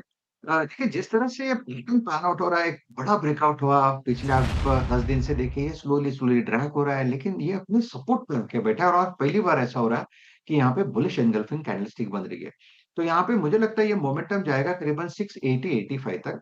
तो बाय करें Adani total gas, stop loss होगा 650 का, एक छोटा स्टॉप लॉस रखें। ओके, अडानी टोटल गैस, इस पर्टिकुलर काउंटर में पिछले कुछ दिनों से मोमेंटम, और आज भी देखिए डे हाई पर कर रहा है कारोबार 1.5% की तेजी के साथ। आशीष कयाल जी आप बताइए आपका कैश कॉल क्या होगा? मेरा होगा स्वान एनर्जी पे। यहाँ पर बहुत जबरदस्त ब्रेकआउट कल के दिन देखा गया था, आज फॉलो अप एक्शन भी है, तो स्वान एनर्जी पे लॉन्ग पोजीशंस क्रिएट करने की राय होगी। यहाँ पर ऊपर में जो टारगेट है करीबन 550 के देखे जा सकते हैं, और स्टॉप लॉस लगाना होगा नीचे 500 का। ओके, चलिए अब आगे बढ़ते हैं, थोड़ा मार्केट से अलग हटते हैं और क्रिप्टो की बात करते हैं, जहाँ बिटकॉइन में निवेश तेज़ी से बढ़ रहा है और HNI इंडिविजुअल्स यानी गाबा सर के लेवल या उससे ऊपर के लोग, वहाँ पर बिटकॉइन को लेकर थोड़ा क्रेज़ बढ़ा है। इस पर बात करने के लिए आशीष के पास चलते हैं। आशीष, गुड आफ्टरनून, बताइए क्या क्रेज़ बढ़ा बिटकॉइन का? Good afternoon sir. बड़ी इंटरेस्टिंग रिपोर्ट निकल कर आ रही है कि जो अच्छे HNI अल्ट्रा HNI निवेशक हैं, अब ये क्रिप्टो में पैसे पार्क कर रहे हैं। अब 6-8 महीने पहले तक स्थिति ऐसी थी कि कंसिडर ही नहीं किया जाता था, लेकिन अब ये जो बड़े निवेशक हैं सोच रहे हैं कि कितना एलोकेशन करना चाहिए। यानी ये बात यह है तय है कि क्रिप्टो को इग्नोर नहीं किया जा रहा है, यहाँ पर फोकस किया जा रहा है। और ख़ास तौर पर अगर आप देखें तो क्रिप्टो में ज़्यादा क्रेज तब से शुरू हुआ है जब से प्रेसिडेंट ट्रंप जो चुनाव जीते हैं उसके बाद से हमने देखा है कि बिटकॉइन में भी बहुत बड़ी तेज़ी देखने को मिली है और सभी क्रिप्टोज में एक बड़ा मूव यहाँ पर देखने को मिला। लेकिन पसंद के लिहाज से अगर आप देखें तो जो अल्ट्रा HNI निवेशक हैं इन्हें बिटकॉइन सबसे ज़्यादा पसंद है। और ख़ास बात यह है कि बता रहे हैं कि एक तर्क कि मेरे समझ में नहीं आया सर कि क्या हो सकता है, आप बताइएगा, क्योंकि ये बता रहे हैं कि HNI का मानना है कि शेयरों की वैल्यूएशन महंगे हैं, बॉन्ड्स में काफ़ी ज़्यादा वॉलेटिलिटी देखने को मिल रही है और गोल्ड ऑलरेडी हाई पे चल रहा है, तो वहाँ पर कंफर्ट नहीं आ रहा है। और ये तर्क के चलते वो बता रहे हैं कि क्रिप्टो थोड़ी सी अट्रैक्टिव लग रही है। साथ में अगर आप देखें तो बड़े निवेशक इतना ज़्यादा इन्फ्लुएंस कर रहे हैं अब इंडिया में क्रिप्टो एक्सचेंजेस को कि एक एक्सचेंज की तरफ से बताया गया कि जो ट्रेडिंग वॉल्यूम्स होती हैं इसमें 50% जो ट्रेडर्स का योगदान है, ये सिर्फ 3500 बड़े ट्रेडर्स हैं जो 50% वॉल्यूम कर रहे हैं एक एक्सचेंज के अंदर, तो बड़ा सिग्निफिकेंट हो जाता है। और वैसे अगर आप देखें तो इन निवेशकों ने बड़ा पैसा भी कमाया, क्योंकि अगर आप एक साल का रिटर्न देखें तो बिटकॉइन ने फार ज़्यादा आउट परफॉर्म कर दिया। एक साल में 87% की बड़ी तेज़ी यहाँ पर देखने को मिली। गोल्ड पीछे नहीं है, 34-35% के इंटरनेशनल मार्केट्स में गोल्ड में भी रिटर्न्स यहाँ पर आपको देखने को मिले। और उसके कंपैरेटिव अगर आप निफ्टी देखें मार्केट ने तो बहुत ज़्यादा निराश कर दिया, केवल 2-2.25% की रिटर्न्स यहाँ पर देखने को मिली। लेकिन सर मेरा सवाल ये होगा कि क्या इन बड़े निवेशकों से इन्फ्लुएंस होना चाहिए या फिर कोई और स्ट्रैटेजी अपनाएं? ये देखिए आशीष, खैर पहले तो इंडिया में क्रिप्टो लीगल ही नहीं था, अब तो थोड़ा लीगल तो हुआ है, लेकिन अभी भी रेगुलेशंस की कमी है और बिड आस्क स्प्रेड वगैरह काफ़ी चीज़ें हैं जो इसमें बिल्कुल रेगुलेशन नहीं है। इन्फ्लुएंसर्स ज़बरदस्त पैसा लेते हैं क्रिप्टो प्रमोट करने का और काफ़ी आप इसमें वो एडवर्टाइजिंग देखेंगे। इस चीज़ में अगर आप इन्वेस्ट कर रहे हैं तो इस रिस्क के साथ करिए कि क्रिप्टो एक ऐसी चीज़ है जिसमें हिस्टोरिकली करेक्शन जब आती है तो वो 80 से 90% की भी होती है और उसके बाद फिर वो वापस 10 गुना होता है। एक रीज़न जो बिटकॉइन के चलने का सबसे ज़्यादा रहा है वो ये रहा है कि बिटकॉइन एक लिमिटेड क्वांटिटी में माइन किया गया एक इंस्ट्रूमेंट है जिसमें कभी भी सप्लाई बढ़ेगी नहीं, एक लिमिटेड सप्लाई है उतनी ही रहेगी और इसके लिए इसको ज़्यादातर लोग एक इन्फ्लेशन के अगेंस्ट हेज ज़्यादा मानते हैं कंपेयर टू, इसीलिए गोल्ड भी एक रीज़न है। चलिए गोल्ड में आप फिर भी माइनिंग कर सकते हैं, लेकिन फिर भी गोल्ड एक फिएट करेंसी में तो क्या होता है कि आपका जब मन किया आपने करेंसी प्रिंट की, तो इसके लिए ये एक रीज़न है। बहुत लोग मानते हैं कि बिटकॉइन आउट परफॉर्म करेगा, लेकिन ध्यान रखिएगा थोड़ा सा रेगुलेशंस वगैरह इंडिया में अभी भी टाइट हैं बिटकॉइन को लेकर और क्रिप्टो करेंसी को लेकर। चलिए फिर शुक्रिया आशीष इस इंटरेस्टिंग जानकारी के लिए। आगे बढ़ते हैं और अब आई थिंक धमाकेदार ऑप्शंस का समय हो गया, एक बार उसका स्ट्रिंग प्ले करिए। और आज हमारे साथ ऑप्शंस, धमाकेदार ऑप्शंस ट्रेड के लिए बताइए ज़रा कौन कौन है। ओके, मानस जी हैं, चंदन जी हैं और आशीष बहेती हैं, तो एक बार फटाफट से ट्रेड्स की शुरुआत करते हैं। चंदन गुड आफ्टरनून। चंदन बताइए आपका ट्रेड क्या रहेगा ऑप्शंस में? ओके, पहले ऑप्शंस की बात करते हैं। तो ऑप्शंस में मैं फोकस करूंगा यहाँ पे CDSL पे। CDSL पे एक पॉजिटिव प्राइस पैटर्न बन रहा है वापस पिछले 5-6 दिन के कंसोलिडेशन के बाद में। एक जो कंसोलिडेटिव मूव है उसके लोअर बैंड से काउंटर ने टर्न लिया है और जिस हिसाब से प्राइस सेटअप है लग रहा है कि मौजूदा लेवल से स्विंग बनने चाहिए, तो खरीदारी की सलाह दे रहे हैं। 1740 का कॉल मैं यहाँ पे ट्रेक कर रहा हूँ इसको। आज शॉर्ट कवरिंग देखने को मिली है और ये मोमेंटम बनना चाहिए और इवन ऑप्शंस के डेटा में भी यहाँ पे पुट राइटिंग के संकेत मिल रहे हैं। 52-53 रुपए के आसपास भाव चल रहा है, खरीदारी की सलाह रहेगी। यहाँ पे सपोर्ट बनेगा 1739 का, ऊपर में लगभग 75 तक के टारगेट CDSL का 1740 का कॉल दिखा सकता है। ओके, CDSL 1740 स्ट्राइक 53 पे ट्रेड करते हुए मानस आप क्या पिक करेंगे? देखिए LIC हाउसिंग में वीरेन जी खरीदारी करने की राय रहेगी, उसके ऑप्शन में खरीदारी करनी है। कल 620 के कॉल ऑप्शन में रिकमेंडेशन था, आज 640 के कॉल में रिकमेंडेशन है। प्राइस भी वही है, कल जो 13 रुपए में दिया था 620 के कॉल ऑप्शन, आज 640 का कॉल ऑप्शन 13 रुपए में ट्रेड हो रहा है। तो वहां पर खरीदारी करेंगे, 9 रुपए का स्टॉप लॉस लगा लेंगे, 22 रुपए के टारगेट सेट कर लेंगे। LIC हाउसिंग फाइनेंस मानस जी के पिक। आशीष बहिती जी, आप बताइए आपका क्या होगा धमाकेदार ऑप्शन? जी देखिए, ओएनसीज में मोमेंटम बहुत स्ट्रांग बना हुआ है। HPCL ऑलरेडी हमने 2-3 बार डिस्कस किया सुबह से, और हमें लग रहा है कि अब IOC में खरीदारी करनी चाहिए। 152 की जो कॉल है 3.5 रुपए के करीब चल रही है, इसमें पोजीशन बनाने की सलाह है। जो स्टॉप लॉस इसमें मेंटेन करना है वो 2.5 रुपए का एसएल मेंटेन करे। ऊपर में जो पहला टारगेट रहेगा वो 5 रुपए और 7 रुपए दूसरा टारगेट के लिए इसमें खरीदारी की जा सकती है। IOC की 350 की स्ट्राइक, नहीं सॉरी 152 की स्ट्राइक है। तो 3 ट्रेड्स हो गए। चंदन जी ने CDSL 1740, LIC हाउसिंग 640, मानस जी की और आशीष बहती जी की IOC की कॉल। स्क्रीन पे थोड़ी स्टेबिलिटी है, मतलब 25227 हम इस जोन को होल्ड कर रहे हैं। सुबह HDFC MC की बात बहुत हुई थी। एक्सचेंजेस में अभी अगर आप थोड़ा सा डाइवर्ट करें, लेट्स चेक MCX क्या कर रहा है। MCX अब क्योंकि ये बात हम काफ़ी कर रहे हैं कि HDFC AMC चला, CDSL में रिवर्सल है।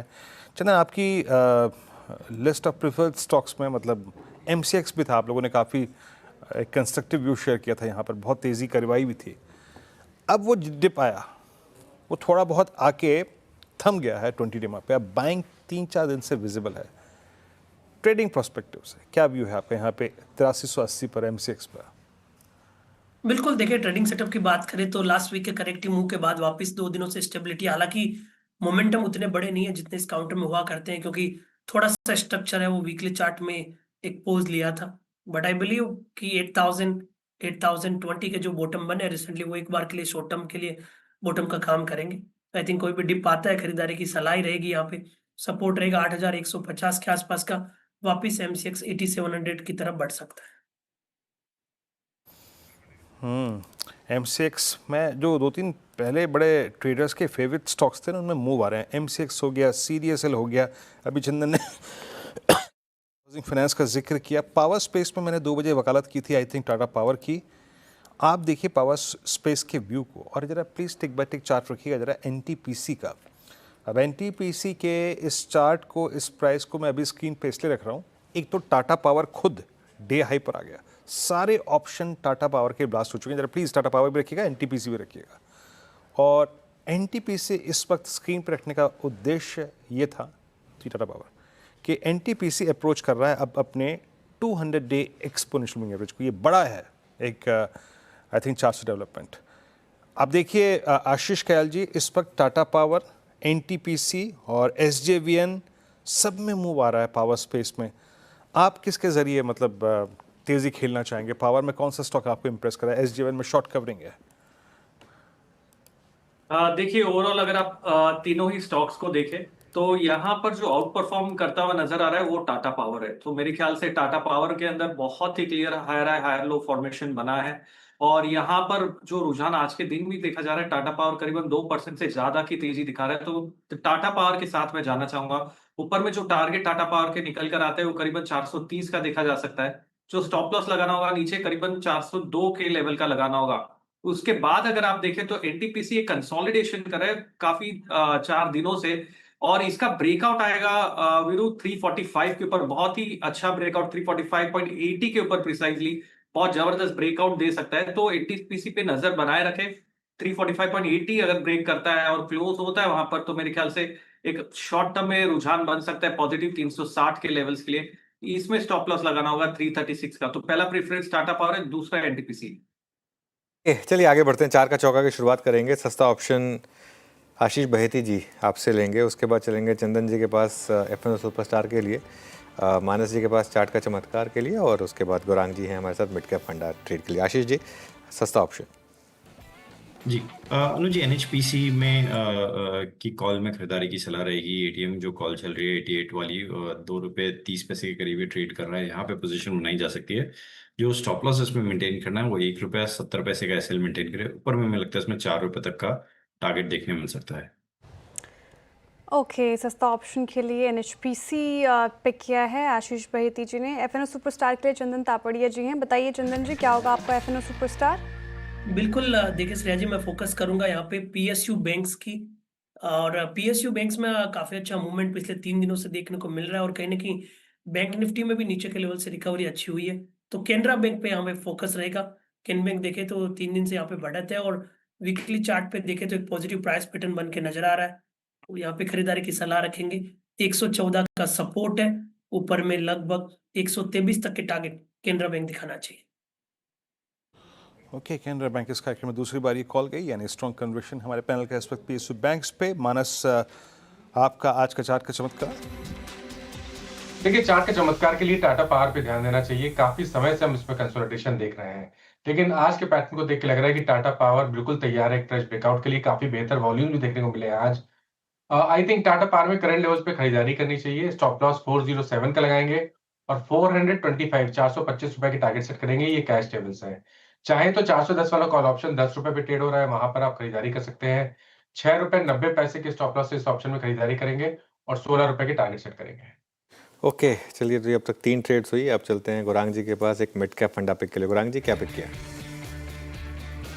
तो रेल क्षेत्र से जुड़ी हुई कंपनी है टीटागढ़ रेल। अनुज भाई, इस कंपनी का चयन किया है। हाल ही में हमने रिसर्च रिपोर्ट जारी की है इस कंपनी के ऊपर बुनियादी तर्क के आधार पर लंबी अवधि के लिए। तो खरीदारी की राय है, शुरुआत कीजिए और गिरावट में जोड़ दीजिए।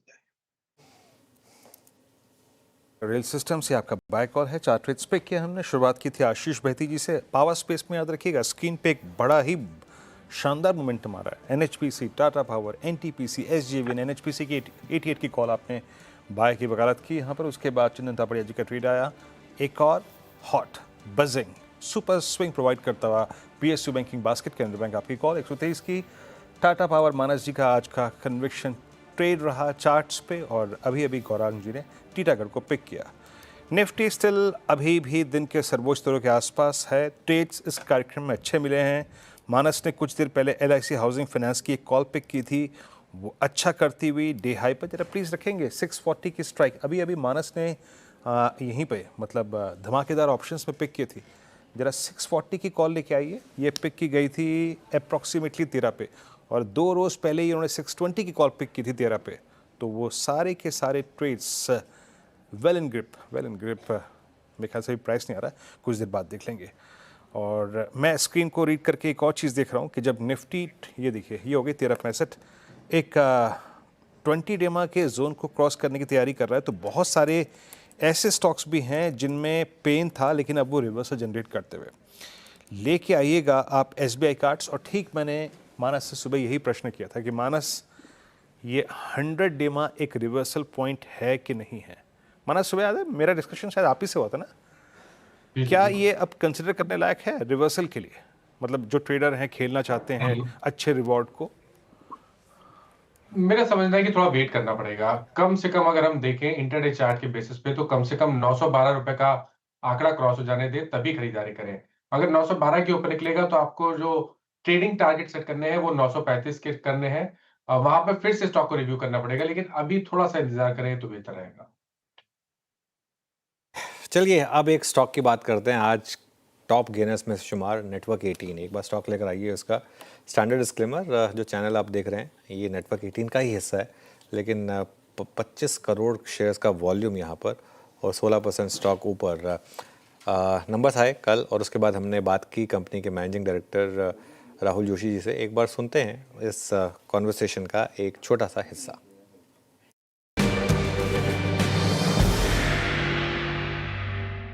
कुछ बता सकें कि एडवर्टाइजिंग रेवेन्यूज़ का ट्रेंड कैसा रहा और सब्सक्रिप्शन रेवेन्यू का ट्रेंड कैसा रहा? नहीं अनुज, हमने जो है पिछले कुछ सालों में जो काम किया है इस कंपनी में, वो ये ध्यान में रखते हुए किया है कि हमको अपने बिजनेस को एडवर्टाइजिंग पर ज़्यादा डिपेंडेंट नहीं रहने देना है।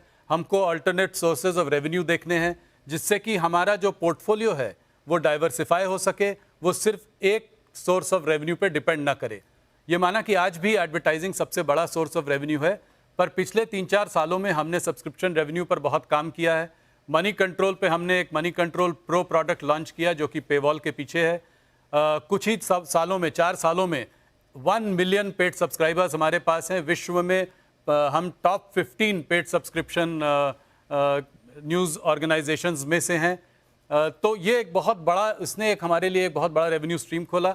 अभी हमने कुछ ही महीने पहले money control super pro launch किया है 2,500 रुपये साल में, और अभी सिर्फ 2 ही महीना हुआ है। हमने ज़्यादा एडवर्टाइजिंग भी इसके बारे में नहीं की है, मगर जो रिजल्ट्स देखने को मिले हैं ये काफ़ी अच्छे मिले हैं।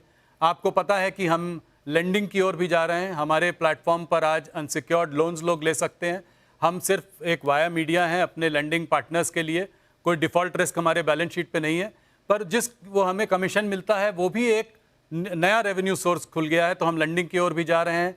तो इस तरीके से CNBC में हमने अभी CNBC एक्सेस चालू किया है, पेवॉल प्रोडक्ट 10,000 रुपये साल, और उसमें आपको एक्सपीरियंसेस मिलेंगे, स्पेशल शोज़ और स्पेशल इवेंट्स के लिए आपको फ्री पासेस मिलेंगे, और भी तमाम चीज़ें हम वैल्यू एडेड प्रोडक्ट्स उसके पीछे डाल रहे हैं ताकि सब्सक्रिप्शन में रेवेन्यू भी हमारे लिए खुले। तो ये बहुत बड़ी पहल रही है पिछले 3-4 सालों में, इसलिए आप देखेंगे आज हम 100% एडवर्टाइजिंग पर डिपेंडेंट कदापि नहीं है। मनी कंट्रोल में तो हमने काफ़ी अच्छा बैलेंस स्ट्राइक किया है एडवर्टाइजिंग और सब्सक्रिप्शन का। तो क्या ये मानना सही होगा कि ट्रेडिशनल टीवी एडवर्टाइजिंग रेवेन्यू अब लार्जली गवर्नमेंट रेवेन्यूज़ या फिर इलेक्शन रेवेन्यूज़ पर डिपेंड करेगा, उसके अलावा बाकी न्यूज़ नेटवर्क्स को और रेवेन्यूज़ ही खोजने होंगे रेवेन्यूज़ के लिए? नहीं, टेलीविज़न रेवेन्यूज़ में भी सब्सक्रिप्शन का बहुत बड़ा हाथ है। आपको जैसा मैंने बताया कि जो हमारा जो चैनल समूह है उसमें 20 से ऊपर न्यूज़ चैनल्स हैं। हम सारी रीजनल लैंग्वेजेस में हैं, हम बिजनेस में इंग्लिश, हिंदी, गुजराती में हैं।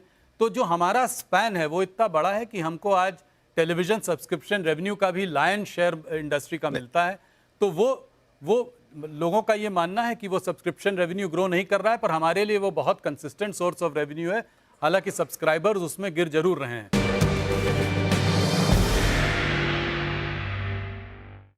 चलिए अब आगे बढ़ते हैं और कल आने वाले नंबर्स की बात करेंगे। कल निफ्टी में एक्सिस बैंक और विप्रो के नंबर्स आएंगे। F&O में पॉलीकैब समेत 6 कंपनियों के नंबर्स आएंगे। नतीजों का अनुमान बताने के लिए हमारे साथ हमारा बैंड ऑफ बॉयज़ जुड़ गया है। आशीष वर्मा, यतिन मोता और आशीष चतुर्वेदी, सबके पास एक एक करके चलते हैं। आशीष वर्मा के पास पहले चलते हैं। विप्रो के नंबर्स कैसे आएंगे?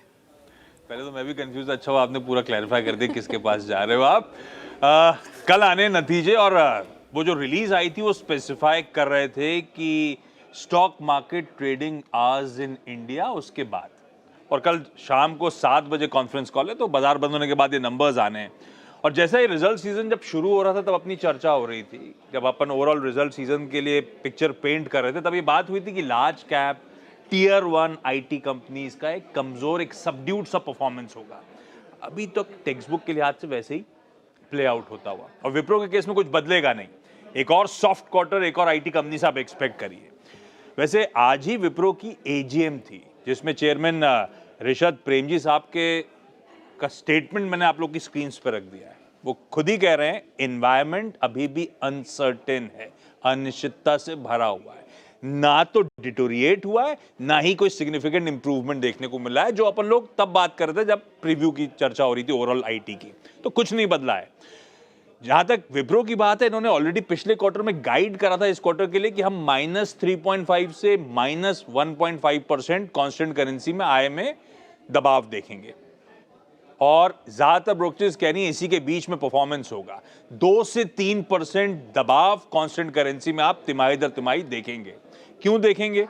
एक तो रिकवरी हुई नहीं है, मैक्रो हेडविंड्स अभी भी जस की तस बनी हुई हैं। इनके लिए एक और दिक्कत है कि यूरोप में खासतौर पे डिमांड ठंडी है, तो विप्रो को उसका खामियाजा ज्यादा देखना पड़ता है, और नई डील्स में काफी स्लो डाउन है। ये सब इंपैक्ट कर रहा होगा इसके रेवेन्यूज में। मार्जिन को लेकर ब्रोकरेजेस डिवाइडेड है, पर डिवाइडेड से फर्क नहीं पड़ता क्योंकि मार्जिन एक्सपेक्टेड है कि फ्लैट रहेंगे। जब मैं कह रहा हूं डिवाइडेड है तो कुछ कह नहीं, ज्यादा से ज्यादा -0.3% से +0.3% इस बार। वो इसीलिए ब्रोकरेजेस डिवाइडेड हैं, या फिर क्यों फ्लैट मार्जिन रहेंगे, क्योंकि उनका मानना है कि वो जो करेंसी के बेनिफिट्स हैं वो रेवेन्यू क्योंकि ठंडा पड़ रहा होगा तो वो निगेट हो जाएगा। जो कुछ कह रहे हैं कि मार्जिन्स में थोड़ा बहुत इंप्रूवमेंट आएगा, वो सिर्फ इसीलिए कह रहे हैं कि ये शायद कुछ कॉस्ट कंट्रोल मेजर्स जो हैं उसका फायदा उठा पाएं, पर लार्जली आप मान के चलिए फ्लैट होंगे। विप्रो के लिए दूसरी इंपॉर्टेंट चीज हो जाती है इसके अगली तिमाही का गाइडेंस। कोई नहीं भाई साहब, एक और डी ग्रोथ, एक और नो ग्रोथ का क्वार्टर एक्सपेक्टेड है, -2% से 0%। इक्का दुक्का ब्रोकरेज कह रही है +0.5% तक जा सकते हैं, पर लार्जली आप मान के चलिए फ्लैट से डी ग्रोथ वाला एक और क्वार्टर की तैयारी कर लीजिए। नजर कहां रहेगी? डील एग्जीक्यूशन पे। जो ऑनगोइंग प्रोजेक्ट्स थे उसमें क्या रैम्प डाउन्स यानी कि ठंडे पड़ रहे हैं वो प्रोजेक्ट, ऐसा है क्या? प्राइस सेंसिटिविटी क्लाइंट्स की क्या है, वगैरह वगैरह, ये कमेंट्री में बहुत इंपॉर्टेंट होगा। पर एक्सपेक्ट करिए हमेशा की तरह, पिछले कई क्वार्टर्स की तरह विप्रो के फिर फीके नंबर्स। डी ग्रोथ और नो ग्रोथ का क्वार्टर, जैसे कि आशीष ने 2 लाइनों में डिफाइन किया विप्रो की नंबर्स की एक्सपेक्टेशन को। रही बात अब आशीष वर्मा पूरा बोलना पड़ेगा, है ना?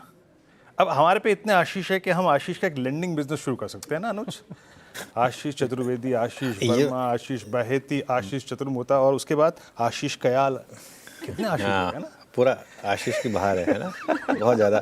ये ना मैं आशीष वर्मा जब बोला ना, तो वो जब वो आशीष ने बोला कि अच्छा क्लैरिफाई कर दिया, मुझे वो फिल्म याद आ गई। ठीक है, देखिए मैं हर उसमें ढूंढ ही लेता हूँ कोई ना कोई फिल्म। वो हसीना मान जाएगी में एक सीन है जिसमें गोविंदा, बहुत शानदार कॉमेडी थी। गोविंदा कहते हैं अब किसको फ़ोन करूँ, ये तो हो गया। कहते हैं चलिए मैं गर्ल्स हॉस्टल में फ़ोन करता हूँ। गर्ल्स हॉस्टल में फ़ोन करके कहते हैं हेलो ऋतु है क्या? बोलते कौन सी ऋतु? यहाँ पे 2 ऋतु हैं, एक शर्मा एक वर्मा। तो बोलते नहीं मुझे शर्माना पसंद नहीं है, मैं वर हूँ तो मुझे वर्मा चलेगा। तो यहाँ भी तो ऐसे बहुत शानदार फिल्म थी। वो एक डायलॉग रटा हुआ है एक्चुअली उसका, इसके लिए याद रह गया यतिन। ऐसा कुछ नहीं है कि वैसे। चलिए आगे बढ़ते हैं और फिर यतिन एक्सिस बैंक के नंबर्स, यहाँ से क्या एक्सपेक्ट करें? राइट। सो ये क्वार्टर ऐसा कोई खास नहीं रहने वाला एक्सिस बैंक के लिए। पिछले क्वार्टर भी हमने देखा था कि मैनेजमेंट की कमेंट्री थोड़ी ऐसी थी कि उनको लग रहा था कि अगले 2-3 क्वार्टर शायद मार्जिन पे स्ट्रगल करना पड़े, एसेट क्वालिटी पे स्ट्रगल करना पड़े, और उसी तरीके के नंबर्स आएंगे। नेट इंटरेस्ट इनकम अगर हम देखें तो साल दर साल केवल 3% की ग्रोथ एक्सपेक्टेड है, जो कि 13,900 करोड़ रुपए के आसपास है। जो पीपॉप है, जो जिसको ऑपरेटिंग प्रॉफिट कहा जाता है बैंक्स के लिए, वहाँ लगभग आप फिगर देखेंगे 10,700 करोड़ का, जो कि 6% की ग्रोथ है। प्रोविजनिंग आपको दिखेगी लगभग 10% हायर, 2,200-2,300 करोड़ रुपए के प्रोविजंस एक्सपेक्टेड हैं।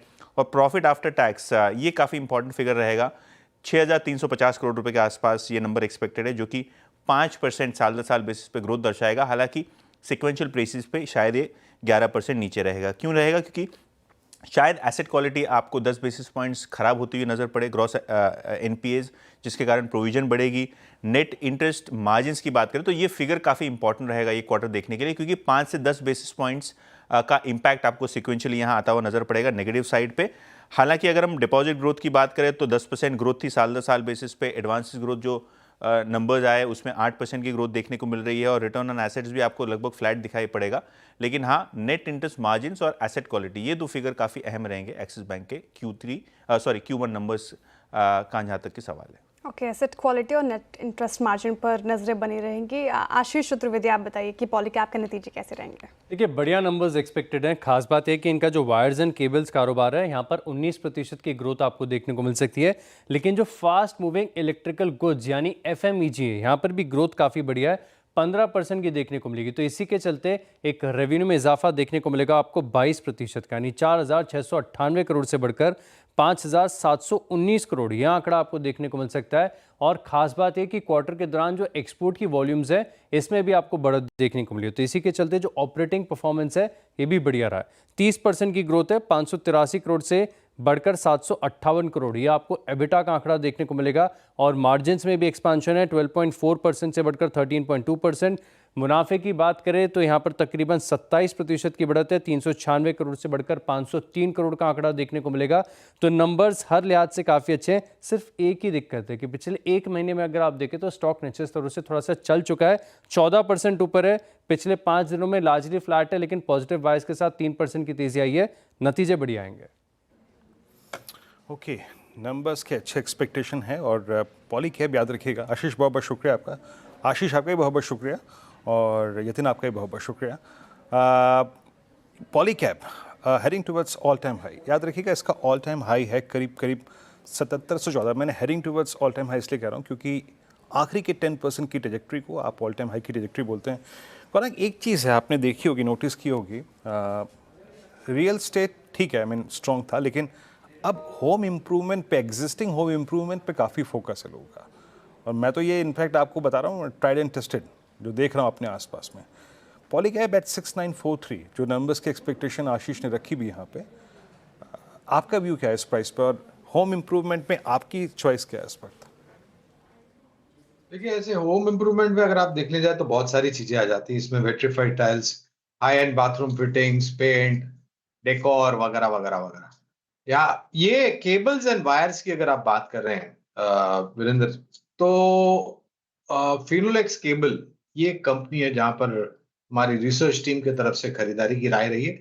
और मैं एक बात ये मानता हूं, जहां तक मेरी जानकारी है और मेरी सोच और समझ है वीरेंद्र, अगर रियल एस्टेट अच्छा करता है तो उसका सकारात्मक प्रतिबिंब जो है वो पेंट सेक्टर पर भी आता है, हाउस डेकोर पर भी आता है, vitrified tiles, fitting, marble companies पर भी आता है, कंज्यूमर ड्यूरेबल अप्लायंसेस पर भी आता है, वगैरह वगैरह वगैरह। तो इस क्षेत्र में से एक कंपनी फिनोलेक्स केबल हमें पसंद है। ओके, चलिए एक काम करते हैं, इस नोट पर एक छोटा सा ब्रेक लेते हैं, उसके बाद प्रकाश दीवान हमारे साथ जुड़ेंगे, उनसे बात करेंगे।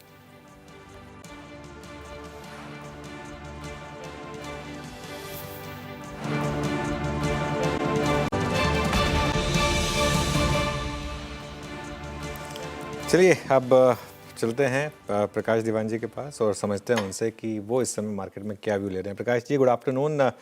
आईटी से शुरुआत करते हैं। क्या आईटी में अब एक सेंस बन रही है कि जो होना था वो हो चुका है, और अब जिस तरीके से रिकवरी आ रही है, क्या यहाँ पर एक मौका है अब लोअर लेवल पर स्टॉक्स खरीदने का? अनुज, गुड आफ्टरनून। ऐसा कोई इंडिकेशन तो नहीं मिला कि इम्प्रूवमेंट बहुत जल्दी आ जाएगा।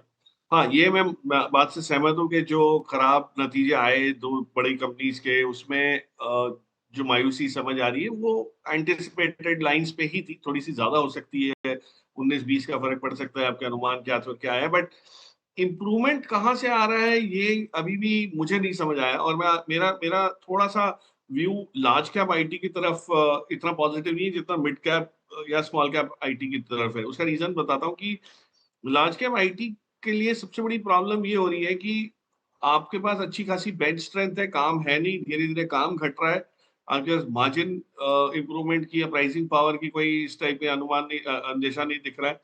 सो फाइनली इन्होंने कोई बहुत बहुत ही डिसरप्टिव इनोवेटिव काम किया हो पिछले 2-3 साल में, जब इतना अच्छा कैश इनके पास रहता था। वो डिविडेंड और बाईबैक करते करते सारा ही पैसा वापस हो गया, तो कोई अपॉर्चुनिटी ऐसी कोई समझ नहीं आई। एक ही कंपनी ने एक्विजिशंस की है जो अभी तक मुझे लगता है कि अब शुरुआत होगी उसकी इंप्रूवमेंट की, वो है विप्रो। विप्रो के जितने भी एक्विजिशंस थे उसमें से कई कंसल्टिंग में थे। ऑफ कोर्स उनके यहाँ लीडरशिप के इश्यूज रहे, जबकि उनकी स्ट्रैटेजी ठीक रही। सो कहीं ना कहीं कुछ, अगर स्ट्रैटेजी ठीक थी तो लीडरशिप नहीं थी, लीडरशिप ठीक थी तो आपके पास प्रोडक्ट या कोई इस टाइप का क्लाइंट एक्विजिशन में इंप्रूवमेंट नहीं था। तो मुझे नहीं लगता लार्ज कैप आईटी में अभी पैसा लगाना चाहिए। अब इसको एक क्वार्टर और देखिए, ये तो सेक्टर रोटेशन जब होता है तो पैसा बैंकिंग से निकल के आईटी में आएगा, आईटी से निकल के ऑटो में जाएगा, वो तो चलते रहेगा। लेकिन small cap mid cap IT में फिर भी रेजिलियंस है, फ्लेक्सिबिलिटी है, तो वहां पे मुझे लगता है कुछ इंप्रूवमेंट जरूर आना शुरू हो जाएगा, और नंबर्स में भी, और उसके बाद स्टॉक प्राइस। प्रकाश से नमस्कार, वीरेंद्र बोल रहा हूँ। ये एक बार ईएमएस का जलवा जो है वो फिर शुरू हो चुका है। डिक्सन की नई खरीदारी, क्या पूरा सेक्टर एक बार फिर से बस कर रहा है। आई मीन जिस प्रकार की रिटर्न्स इस स्टॉक ने दी है, अभी कोई इस स्पेस में नई कंपनी ढूंढी है क्या? पैमाना भले ही छोटा हो, मतलब इसका स्केल छोटा ही हो, बट कुछ है क्या आपके पास? सो फिर देखो, कंपनी ढूंढते तो हम रहते हो, खास करके छोटी कंपनीज में ज्यादा झुकाव रहता है, क्योंकि आपको ग्रोथ वहां आएगी, मल्टीपल्स वहां कंफर्टेबल रहते हैं। डिक्सन में कोई आंच नहीं है बिजनेस ग्रोथ को लेके, लेकिन इतना महंगा शेयर है कि अगर कुछ कहीं भी अगर थोड़ी बहुत हल्की फुल्की गड़बड़ाहट भी हुई तो आपको वो इम्पैक्ट उसका स्टॉक पे बहुत ज्यादा आ जाता है। इन्होंने जो एक्विजिशन की है उससे इनकी लीडरशिप और भी मजबूत हो जाएगी, साख बढ़ जाएगी। लेकिन छोटी कंपनी इसमें ज्यादा कर नहीं पाएंगी काम। उसका रीजन ये है कि इसमें जो स्केल आपको चाहिए, जिस टाइप की आपको फैसिलिटी चाहिए, जिस टाइप का आपको अब देख रहा है टेक्नोलॉजी प्रोग्रेस चाहिए, जॉइंट वेंचर्स को लेके करें या जैसे भी टेक्नोलॉजी पार्टनर्स बना के ले, वो सब छोटी कंपनीज के बस का है नहीं। तो बहुत सारी कंपनी तो इसमें खत्म हो जाएंगी।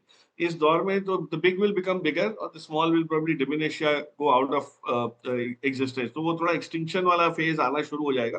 तो थोड़ा सा संभल के इसमें करना पड़ेगा। इसके अलावा ईएमएस में जो मुझे समझ आ रही है और कंपनी अभी तक कोई आइडेंटिफाई नहीं हुई, नहीं तो मैं शेयर कर देता, बहुत सारी एंसिलरी बिजनेसेस डेवलप हो रहे हैं जो ईएमएस में डायरेक्टली क्लाइंट को नहीं सप्लाई करते बट ईएमएस कंपनीज को सप्लाई कर रहे हैं। जैसे इन्होंने क्यूटेक से एक साझेदारी की है और एक दूसरी कंपनी चाइनीज कंपनी से की है जिसका थोड़ा सा पेचीदा सा नाम है, वो कैमरा सिस्टम्स के लिए की है। तो मैंने कुछ कंपनीज देखी जहाँ ड्रोन के पार्ट्स लोग बना रहे हैं और उनको सप्लाई कर रहे हैं, तो वो ड्रोन कंपनी से ज्यादा प्रॉमिसिंग लग रही है। तो 800 ड्रोन कंपनी है हिंदुस्तान में, लेकिन हर एक के पास क्षमता नहीं है, सब चाइनीज असेंबली पार्ट्स लाके असेंबल कर रहे हैं। पर अगर कोई कंपोनेंट बनाना शुरू कर देता है या एक पर्टिकुलर सेगमेंट में मेन फ्रेम्स में या ऑप्टिक्स में कहीं कहीं माहिर बन जाते हैं, तो वो उसकी स्ट्रेंथ उनको ज्यादा मिलेगी। सो आई वुड बिलीव थोड़ा सा इसमें अभी वैल्यूएशन और उसका जो है मिसमैच है अपॉर्चुनिटी का, तो इससे थोड़ा सा हम लोग दूर है। ओके, वैल्यूएशन कंफर्ट दिख नहीं रहा ईएमएस स्पेस में प्रकाश जी को। आईटी स्पेस की बात की हमने, ईएमएस स्पेस की बात की। प्रकाश जी गुड आफ्टरनून, श्रेया बात कर रही हूँ। बैंकिंग स्पेस पर मेरा सवाल होगा, जिस तरीके से बैंकिंग ने आज लीड किया, स्पेशली पीएसयू बैंक देखिए पिछले कुछ 3 सत्रों से in fact to be very precise support आता हुआ नजर आ रहा है। एसबीआई की तरफ से क्यूआईपी लाने की जो बात सामने निकल कर वो भी आई है, तो स्टॉक एकदम डे हाई पर आपको कारोबार करता हुआ नजर आएगा 2% की करीब तेजी के साथ। इस स्पेस पर आपका क्या व्यू होगा? रुझान आपका बढ़ा है क्या, और साथ ही क्या पीएसयू बैंक्स के दिन वापस आ गए? नमस्कार श्रेया, देखिए PSU banks out of fashion जा भी नहीं सकते क्योंकि इनकी जो प्रेजेंस है, जो रीच है, उसको प्राइवेट सेक्टर बैंक्स को रेप्लिकेट करना काफी मुश्किल हो जाएगा। और हम इस मोड़ पे हैं कि आरबीआई ने जब इंटरेस्ट रेट घटाया और ट्रांसमिशन शुरू हुआ है, तो जब इंटरेस्ट रेट घटना शुरू होते हैं तो सबसे ज्यादा जो एफडी करने की जो होड़ होती है वो आपको इस समय दिखती है कि लोगों को पता है कि भाई अब और बैंकों के फोन आ रहे हैं, मैसेजेस आ रहे हैं कि भाई एफडी के दर घटने शुरू हो गए, आप प्लीज लॉक इन कर लीजिए 3 साल के लिए, 2 साल के लिए। तो उसमें सबसे ज्यादा पीएसयू बैंक्स को फायदा होगा। अब पीएसयू बैंक्स को कासा तो इतना फेवरेबल है, लेकिन ग्रोथ कहाँ से आएगी, क्रेडिट ग्रोथ कहाँ से आएगी? तो उसका इन्होंने पिछले एक क्वार्टर में अगर आप अपडेट्स देखें जो कई बैंकों के आए हैं और ज्यादातर बैंकों के आए हैं, उसमें होम लोन्स के जरिए बहुत सारे पीएसयू बैंक्स ने, खास करके जो मझोले साइज के हैं, छोटे साइज के, उन्होंने छोटे साइज से तो गोल्ड लोन पे भी सहारा रखा, बट होम लोन्स और गोल्ड लोन्स को लेके इन्होंने अपनी क्रेडिट बुक बढ़ाई है। तो पर्सनल लोन्स या इस टाइप की चीजें जो आरबीआई ने हमेशा जिसपे एक अंकुश लगाया कि भाई ये सब चीजें बढ़नी नहीं चाहिए और उसके बाद कॉम्प्लिकेशन ना आए बुक्स में, उस वजह से इन्होंने होम लोन्स और इस पे जो फोकस किया उसकी असर अब दिखनी शुरू हुई है। जनरली Q1 थोड़ा सॉफ्ट रहता है, लेकिन उम्मीद ये है कि जब क्रेडिट ग्रोथ सिस्टम में आएगी, काफी प्राइवेट सेक्टर बैंक्स ग्रो नहीं कर पाएंगे या क्रेडिट ग्रोथ का फायदा नहीं ले पाएंगे, क्योंकि उन जैसे एचडीएफसी बैंक देखिए आप, उनके अभी भी क्रेडिट डिपॉजिट रेशो वैसी वाली रेंज में नहीं आया कि वो जाके क्रेडिट बढ़ाना शुरू कर दें। सो मेरे हिसाब से ये अपॉर्चुनिटी पीएसयू बैंक्स की रहेगी। उसमें से चुनिंदा बैंक्स की बैलेंस शीट भी बहुत स्ट्रांग है, आगे चल के और स्ट्रांग हो जाएंगी, रिटर्न ऑन एसेट्स अच्छे हो रहे हैं। So I don't see any reason. Valuation comfort भी आपको कई जगह बहुत बहुत बढ़िया है। सो उस लिहाज से थोड़ा सा एलोकेशन इसमें पहले से ज्यादा आ जाए। ओके, अच्छा मीनवाइल एक इंडियन होटल्स ने एक अनाउंसमेंट की है। देखिए थोड़ी सी कॉम्प्लिकेटेड अनाउंसमेंट है, मैं बता देता हूँ कि क्या अनाउंसमेंट है एग्जैक्टली। एक कंपनी है जिनकी होली ओन सब्सिडरी है ELEL होटल्स, जिसको एक्वायर कर रहे हैं 165 करोड़ में। अब इस कंपनी का कोई रेवेन्यू नहीं है, कुछ नहीं है, 165 करोड़ होली ओन सब्सिडरी है, लेकिन इसको वो एक्वायर कर रहे हैं। क्यों कर रहे हैं? मुंबई में जो लोग रहते हैं वो जानते हैं कि एक कंपनी की प्रॉपर्टी है ताज लैंडसैंड, बहुत ही आइकॉनिक प्रॉपर्टी है बांद्रा बैंडस्टैंड में, शाहरुख खान के घर के ठीक सामने, वो मन्नत के सामने, वो बहुत ही आइकॉनिक एरिया है। उसके ठीक सामने एक और प्रॉपर्टी बन रही है ताज बैंडस्टैंड, जिसका आपको याद होगा कुछ समय पहले शिलान्यास हुआ था। Shreya, I think chief minister ji भी आए थे उसमें, वो उसके इनॉग्रेशन के लिए। उसके जो लैंड के राइट्स हैं ना, वो इस कंपनी के पास हैं। तो इसके लिए आई थिंक ताकि वो पूरा का पूरा जो है वो एक कंपनी होली ओन सब्सिडरी अब पूरा उसमें मर्जर हो जाए, ताकि वो जो नंबर्स हैं आगे जाकर वो भी क्लियरली उसमें दिखाई दे। इस वजह से मुझे लग रहा है कि एक स्टेट को पसंद आएगी ये बात। इसको इस तरीके से ना देखें कि इसका कोई रेवेन्यू वगैरह कुछ नहीं है, क्योंकि इसके पास सिर्फ वो एक लैंड है जो वहाँ पर है, आप एक तरीके से कह सकते हैं कि वो लैंड राइट लिए गए हैं 165 करोड़ में, जो कंपनी की ऑलरेडी होल्डी ओन्ड सब्सिडरी थी। प्रकाश जी, होटल्स पर क्या व्यू रहेगा आपका? आज आईटीसी होटल्स के नंबर्स आए, अच्छे लगे नंबर्स, स्टॉक डे हाई पर है, और भी इंडियन होटल्स ने अनाउंसमेंट की, क्या व्यू रहेगा आपका? ये बहुत पॉजिटिव अनुज जी कि ये सेक्टर में जैसे जैसे कॉर्पोरेट लेवल की एक्टिविटी ग्रो होगी, लेजर ट्रैवल ग्रो हो रहा है और हो रहा है। कोई इसमें कोई आप एयरलाइंस के नंबर्स देखिए, आप लगेज सेल्स के नंबर देखिए, सभी को अगर आप ट्रायंगुलेट करते हैं या उसमें से कुछ अनुमान निकालते हैं तो आपको समझ आएगी कि होटल ऑक्यूपेंसी और जो जो अवेलेबिलिटी है उसको देखते हुए अभी भी demand is far bigger than supply in most centres. और ग्रोथ अब कहाँ से आ रही है? उन प्रॉपर्टीज में से आ रही है जो हैदराबाद, बैंगलोर, अहमदाबाद इस टाइप के मार्केट्स में। याद रखिए 2-3 साल बाद आपको ओलंपिक एक बहुत बड़ा फोकस आ जाएगा और ये सब जब चीजें होती है तो ये जैसे महाकुंभ हुआ तो यूपी का प्रयागराज का हुलिया बदल गया फॉर एवर। वैसे ही जब इस टाइप के बड़ी इवेंट्स जब आती है तो उससे सारी चीज आपको याद होगा एशियाड विलेज से दिल्ली का क्या हाल हुआ था। सो ये चीजें अब शुरू हो रही है, लोगों को विजिबल हो रही है। तो और होटल कंपनीज देखिए, जो टॉप 5 की कंपनी ले लीजिए आप, जिसमें Indian hotels, ITC, east India हो गई, तो चौथी कंपनी में चौथी, पांचवी, छठी के तो नाम लोगों को अभी भी नहीं पता होंगे। इतनी जल्दी वो तेज रफ्तार से बढ़ी है। वेंटिव हॉस्पिटैलिटी है, शैले होटल्स है, ऑफ कोर्स लेमन ट्री, ये वो ज्यादा दिखते हैं क्योंकि काफी समय से हैं। लेकिन ये जो ऑपरेटर्स हैं जो दूसरे ब्रांड्स के साथ काम करते हैं, चाहे वो मैरियट ग्रुप के साथ काम करते हो, हॉलिडे इन ग्रुप के साथ काम करते हो, लेकिन जो लिस्टेड कंपनीज हैं, सामी होटल्स है, I think they have some of the most promising opportunities. तो जिनकी बैलेंस शीट ठीक है, कॉस्ट ऑफ फंड्स धीरे धीरे घटता जाएगा, ट्रेंड शुरू हो गया है, और ऑक्यूपेंसी और प्राइसिंग पावर, एआरआर अगर आप देखें तो इन मार्केट्स में बहुत बहुत स्ट्रांग रह रहा है। So I am very positive on that. और आप एक बास्केट अप्रोच ले लीजिए, क्योंकि कई बार होता ही है कि आपने जो कंपनी चुनी और बाकी की 9 कंपनी छोड़ दी, उनमें से वो कोई ना कोई और कंपनी अच्छा करती है और आपकी कंपनी नहीं करती है कुछ समय के लिए, तो मायूसी आ जाती है। तो आप अगर बास्केट लीजिए, टॉप 3 कंपनी का एक वो करिए कि आईटीसी जैसी एक कंपनी लीजिए, मिड साइज, उसमें से आप एक सामी होटल्स ले लीजिए, शाले ले लीजिए, और एक छोटी company park, Abhijay Surendra park या इस टाइप की जो प्रॉमिसिंग ग्रोथ कर रहे हैं। I think this sector will probably be the next 3 साल में ये आउट परफॉर्म करेगा ब्रॉडर मार्केट्स को। सो सवाल अब ये होता है कि आपके पास 3 साल का नजरिया है कि नहीं, या कैपिटल है कि नहीं। तो शॉर्ट टर्म में कुछ नहीं होगा, क्योंकि कोई होटल सर्टनली ओवरनाइट कुछ नहीं कर सकता जिससे आपके स्टॉक पे इंप्रूवमेंट आए, लेकिन लॉन्ग टर्म ग्रोथ आपको डेफिनेटली हासिल होगी और उसको कोई नहीं रोक पाए। अच्छा प्रकाश सर, ये एशियन पेंट्स में एक बॉटम बन गया है क्या? मतलब ऑल इन प्राइस वर्स्ट बीत चुका है वो फेज, आप ये कॉल ले रहे हैं क्या? देखिए, मन तो बहुत करता है वीरू एक कॉन्ट्रा बेट लेने का, क्योंकि इस टाइप की कंपनीज में जब आप ये देखिए कि 35% वैल्यू इरोजन हुआ है, बहुत कम समय में, कम अवधि में हुआ है, तो इसकी वजह से थोड़ा सा और भी ड्रास्टिक माना जाएगा। और बाकी कंपनीज भी लड़खड़, ऐसा नहीं है कि बाकी कंपनीज ने बहुत कुछ कर लिया। अभी नो डाउट बिरला ओपस आया, अनुमान है कि 10%, 8-9-10% का मार्केट शेयर उन्होंने हासिल करना शुरू कर दिया है। जेएसडब्ल्यू एक्सो नोबल को लेके आएगा, बट ऑफ कोर्स इसको थोड़ा समय लग जाएगा, हो सकता है 1 साल लग जाए for them to start coming into the market as a combined entity. But मुझे लगता है कि यस, इस स्पेस में आपको इंप्रूवमेंट देखा, लेकिन पुराने लेवल्स आ जाएंगे एशियन पेंट्स के बहुत जल्दी, ये कहना मुश्किल है। But it is giving that opportunity, क्योंकि ये ऐसा सेक्टर है जिसमें नए कैपेसिटीज, नए प्लेयर्स और नहीं आ सकते। अब आप देख रहे हैं कंसोलिडेशन का दौर शुरू हो गया है, और जो एग्जिस्टिंग प्लेयर्स हैं उनको अपनी मार्केट शेयर अगर इंप्रूव हो गई या मजबूत हो गई, रह गई वहां जहां है वहां पे भी, तो भी उनके लिए प्राइसिंग पावर कहीं ना कहीं वापस आएगी।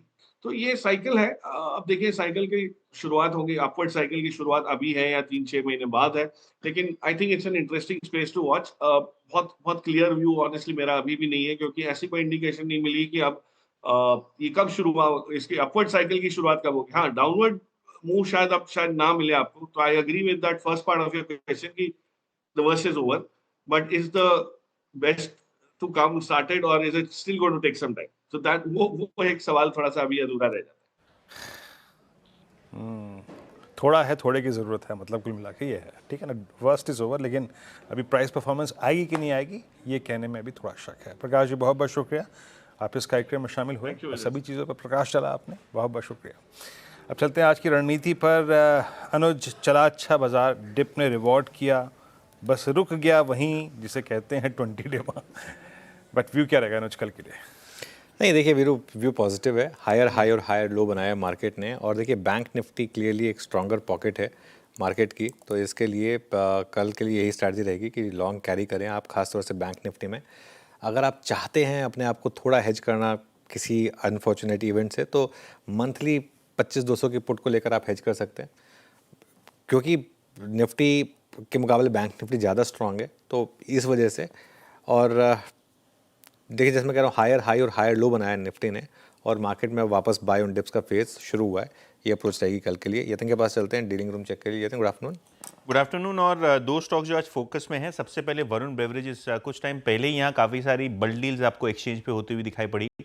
डीलर्स के हिसाब से यहाँ जो एफआई की बिकवाली जारी थी वो शायद ख़त्म होने आई है, और यहाँ से स्टॉक में 10 से 20 रुपये तक का अपटिक देखने को मिलना चाहिए, यानी 490 500 तक के टारगेट्स जो है वो डीलर्स अपने क्लाइंट्स को सुझा रहे हैं, और यहाँ बीटीएसटी की एडवाइस दे रहे हैं। इसके अलावा प्राइवेट बैंक्स में से फेडरल बैंक में भी काफ़ी अच्छा ट्रैक्शन है आज के सत्र में, और डीलर्स की अगर आप माने तो यहाँ भी, क्योंकि डोमेस्टिक फंड बैंक चालू है, शायद 220 तक के लक्ष्य यहाँ देखने को मिल सकते हैं, तो ये भी एक काउंटर है जो आज डीलर्स के रेडार पे है।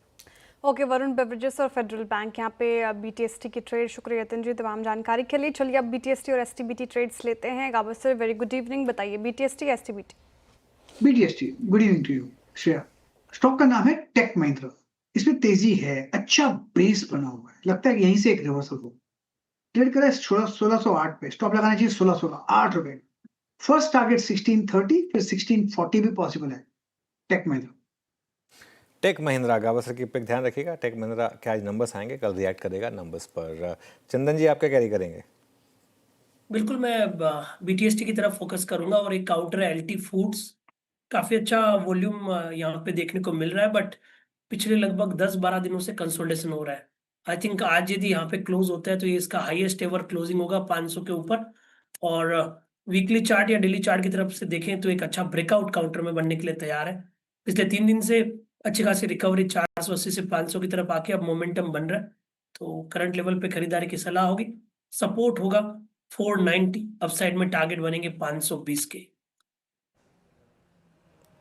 ओके, एलिपुट्स आपकी बाय कॉल है। आशीष कयाल जी, आप क्या कैरी करेंगे?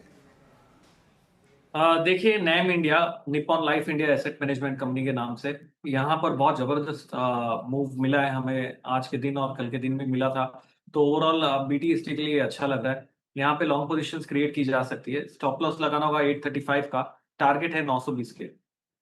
ओके, निप्पॉन लाइफ इंडिया, ये आशीष ख्याल जी की पिक हो गई। आशीष बहिती जी, आप बताइए आप क्या कैरी करेंगे? जी, सिंजिन पे खरीदारी की सलाह रहेगी। यहाँ पे एक स्ट्रॉन्ग मोमेंटम बना हुआ है, जिस हिसाब से स्टॉक में अभी भी 200 एमआ से नीचे है, तो रिस्क रिवॉर्ड काफ़ी फेवरेबल बना हुआ है इस स्टॉक में, और हमें लग रहा है कि शॉर्ट कवरिंग यहाँ से और तूल करते हुए देखने मिल सकती है। एक क्लियर रेंज ब्रेकआउट सिंजिन में हुआ है, तो यहाँ पे 655 का स्टॉप लॉस लगाकर खरीदारी की सलाह है, 680 और 695 तक के टारगेट्स के लिए। ओके, मानस जी बताइए आपका ट्रेड क्या रहेगा?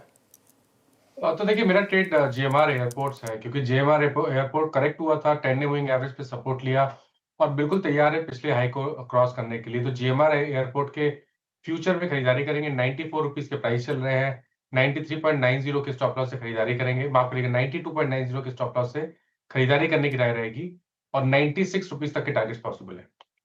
ओके, जीएमआर एयरपोर्ट्स की फ्यूचर्स में खरीदारी की राय मानस जी की तरफ से। राजेश सातपति जी, आप बताइए आपका क्या होगा ट्रेड?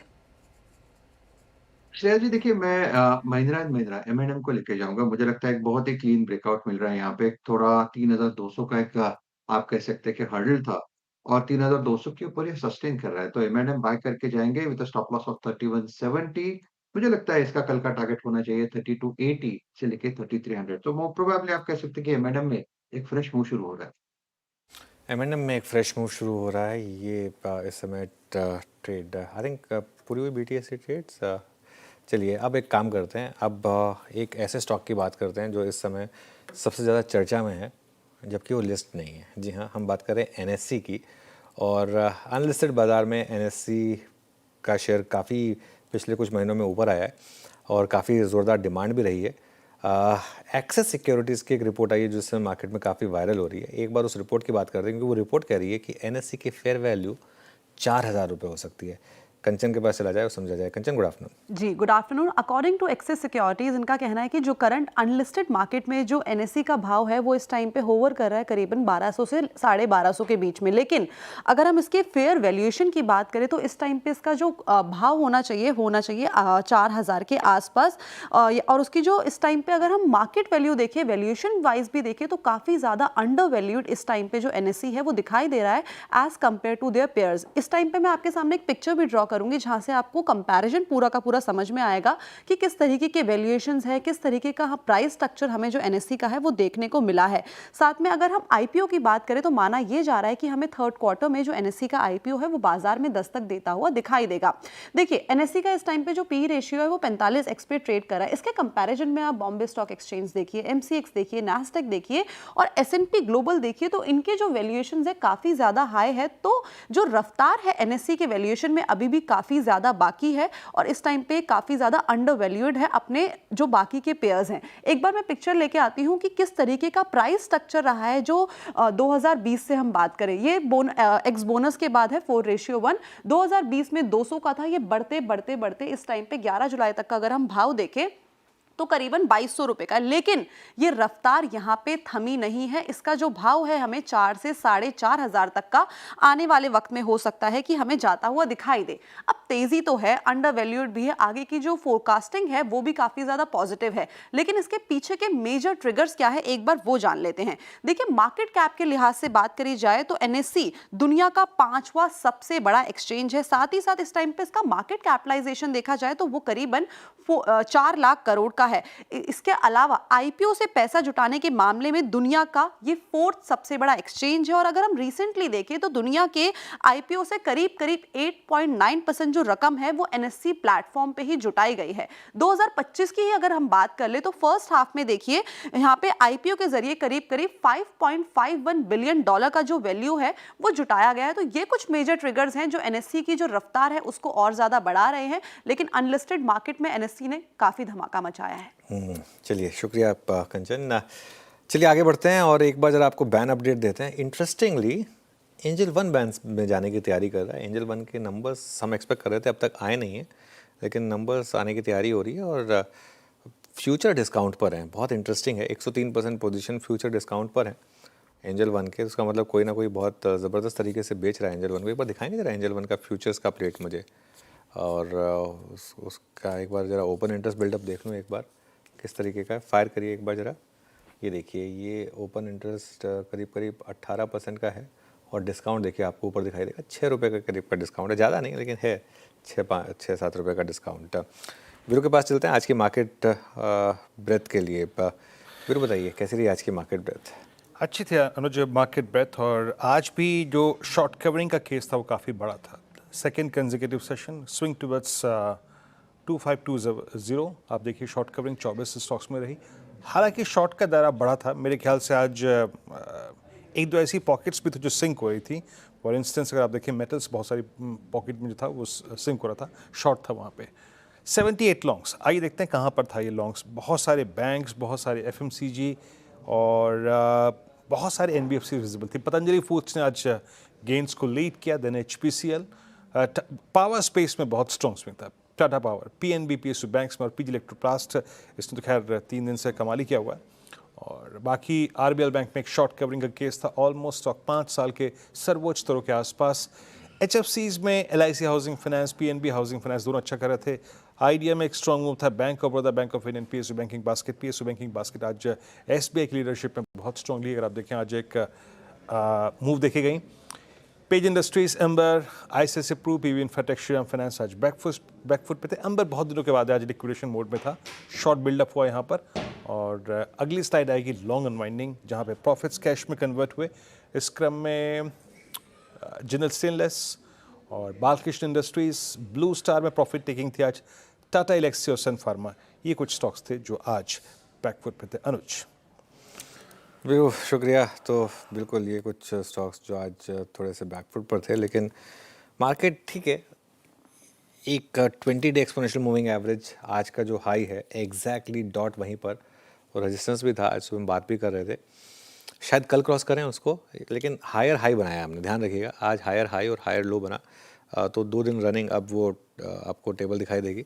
अब 25,125 बस ये बेसिकली अब जैसे लेवल था 25,002 से स्टार्ट हुआ, उसका 25,088 तक गए हम, अब 25,121, तो हायर लो तो हमने खैर यहाँ पर बनाया ही है।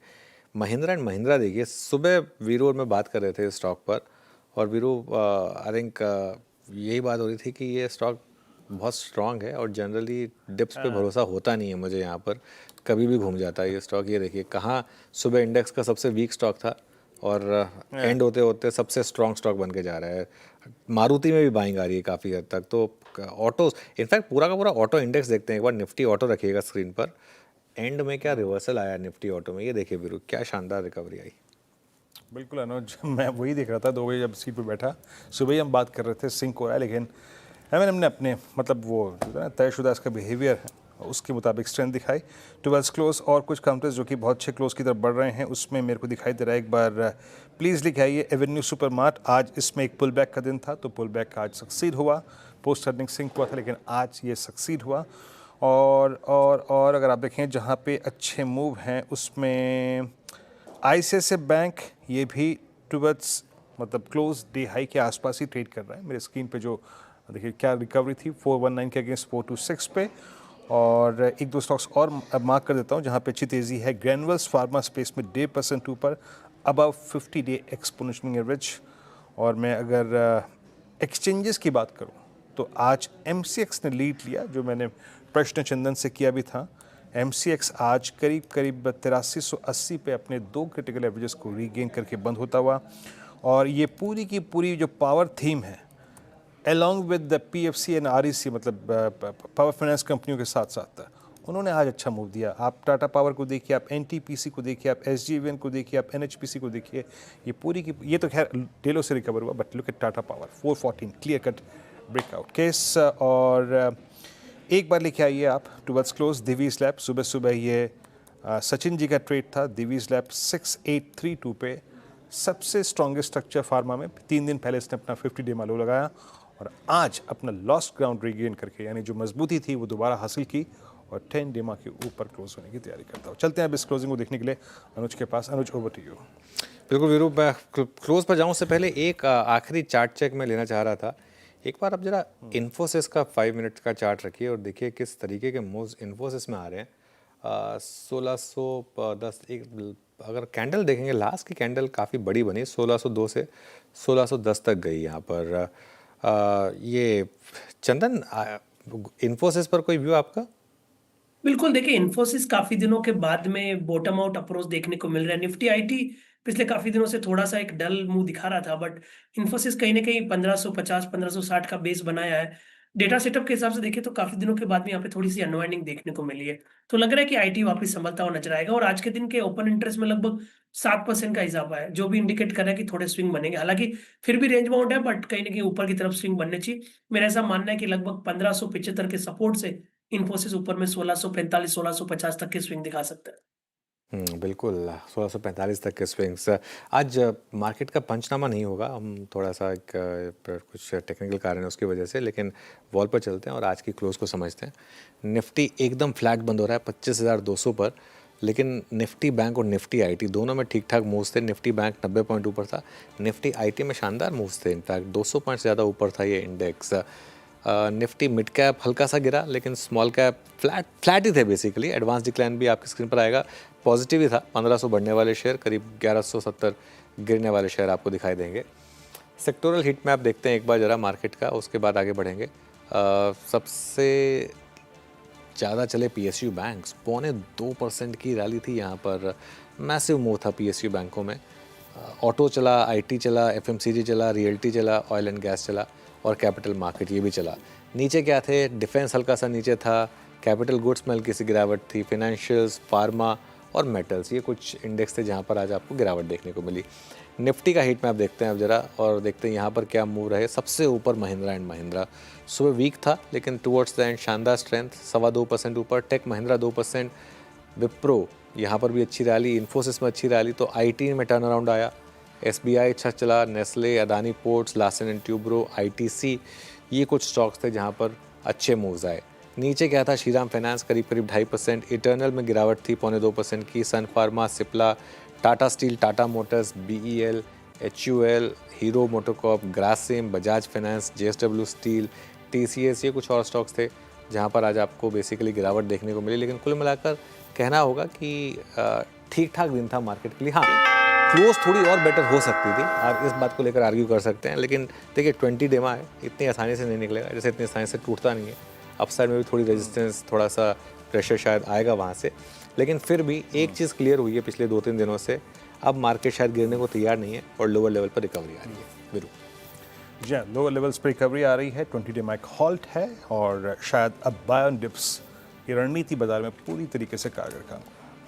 अब है कल गुरुवार की बारी, यानी वीकली एक्सपायरी, तो उस पर ध्यान देंगे और सारे समीकरण और न्यूज़ इंडेक्स पे अप्रोच लेकर ये पैनल हमारे साथ, आपके साथ माफ़ कीजिएगा, कल सुबह मॉर्निंग कॉल और मुनाफे की तैयारी मौजूद रहेगा। तब तक के लिए नमस्कार।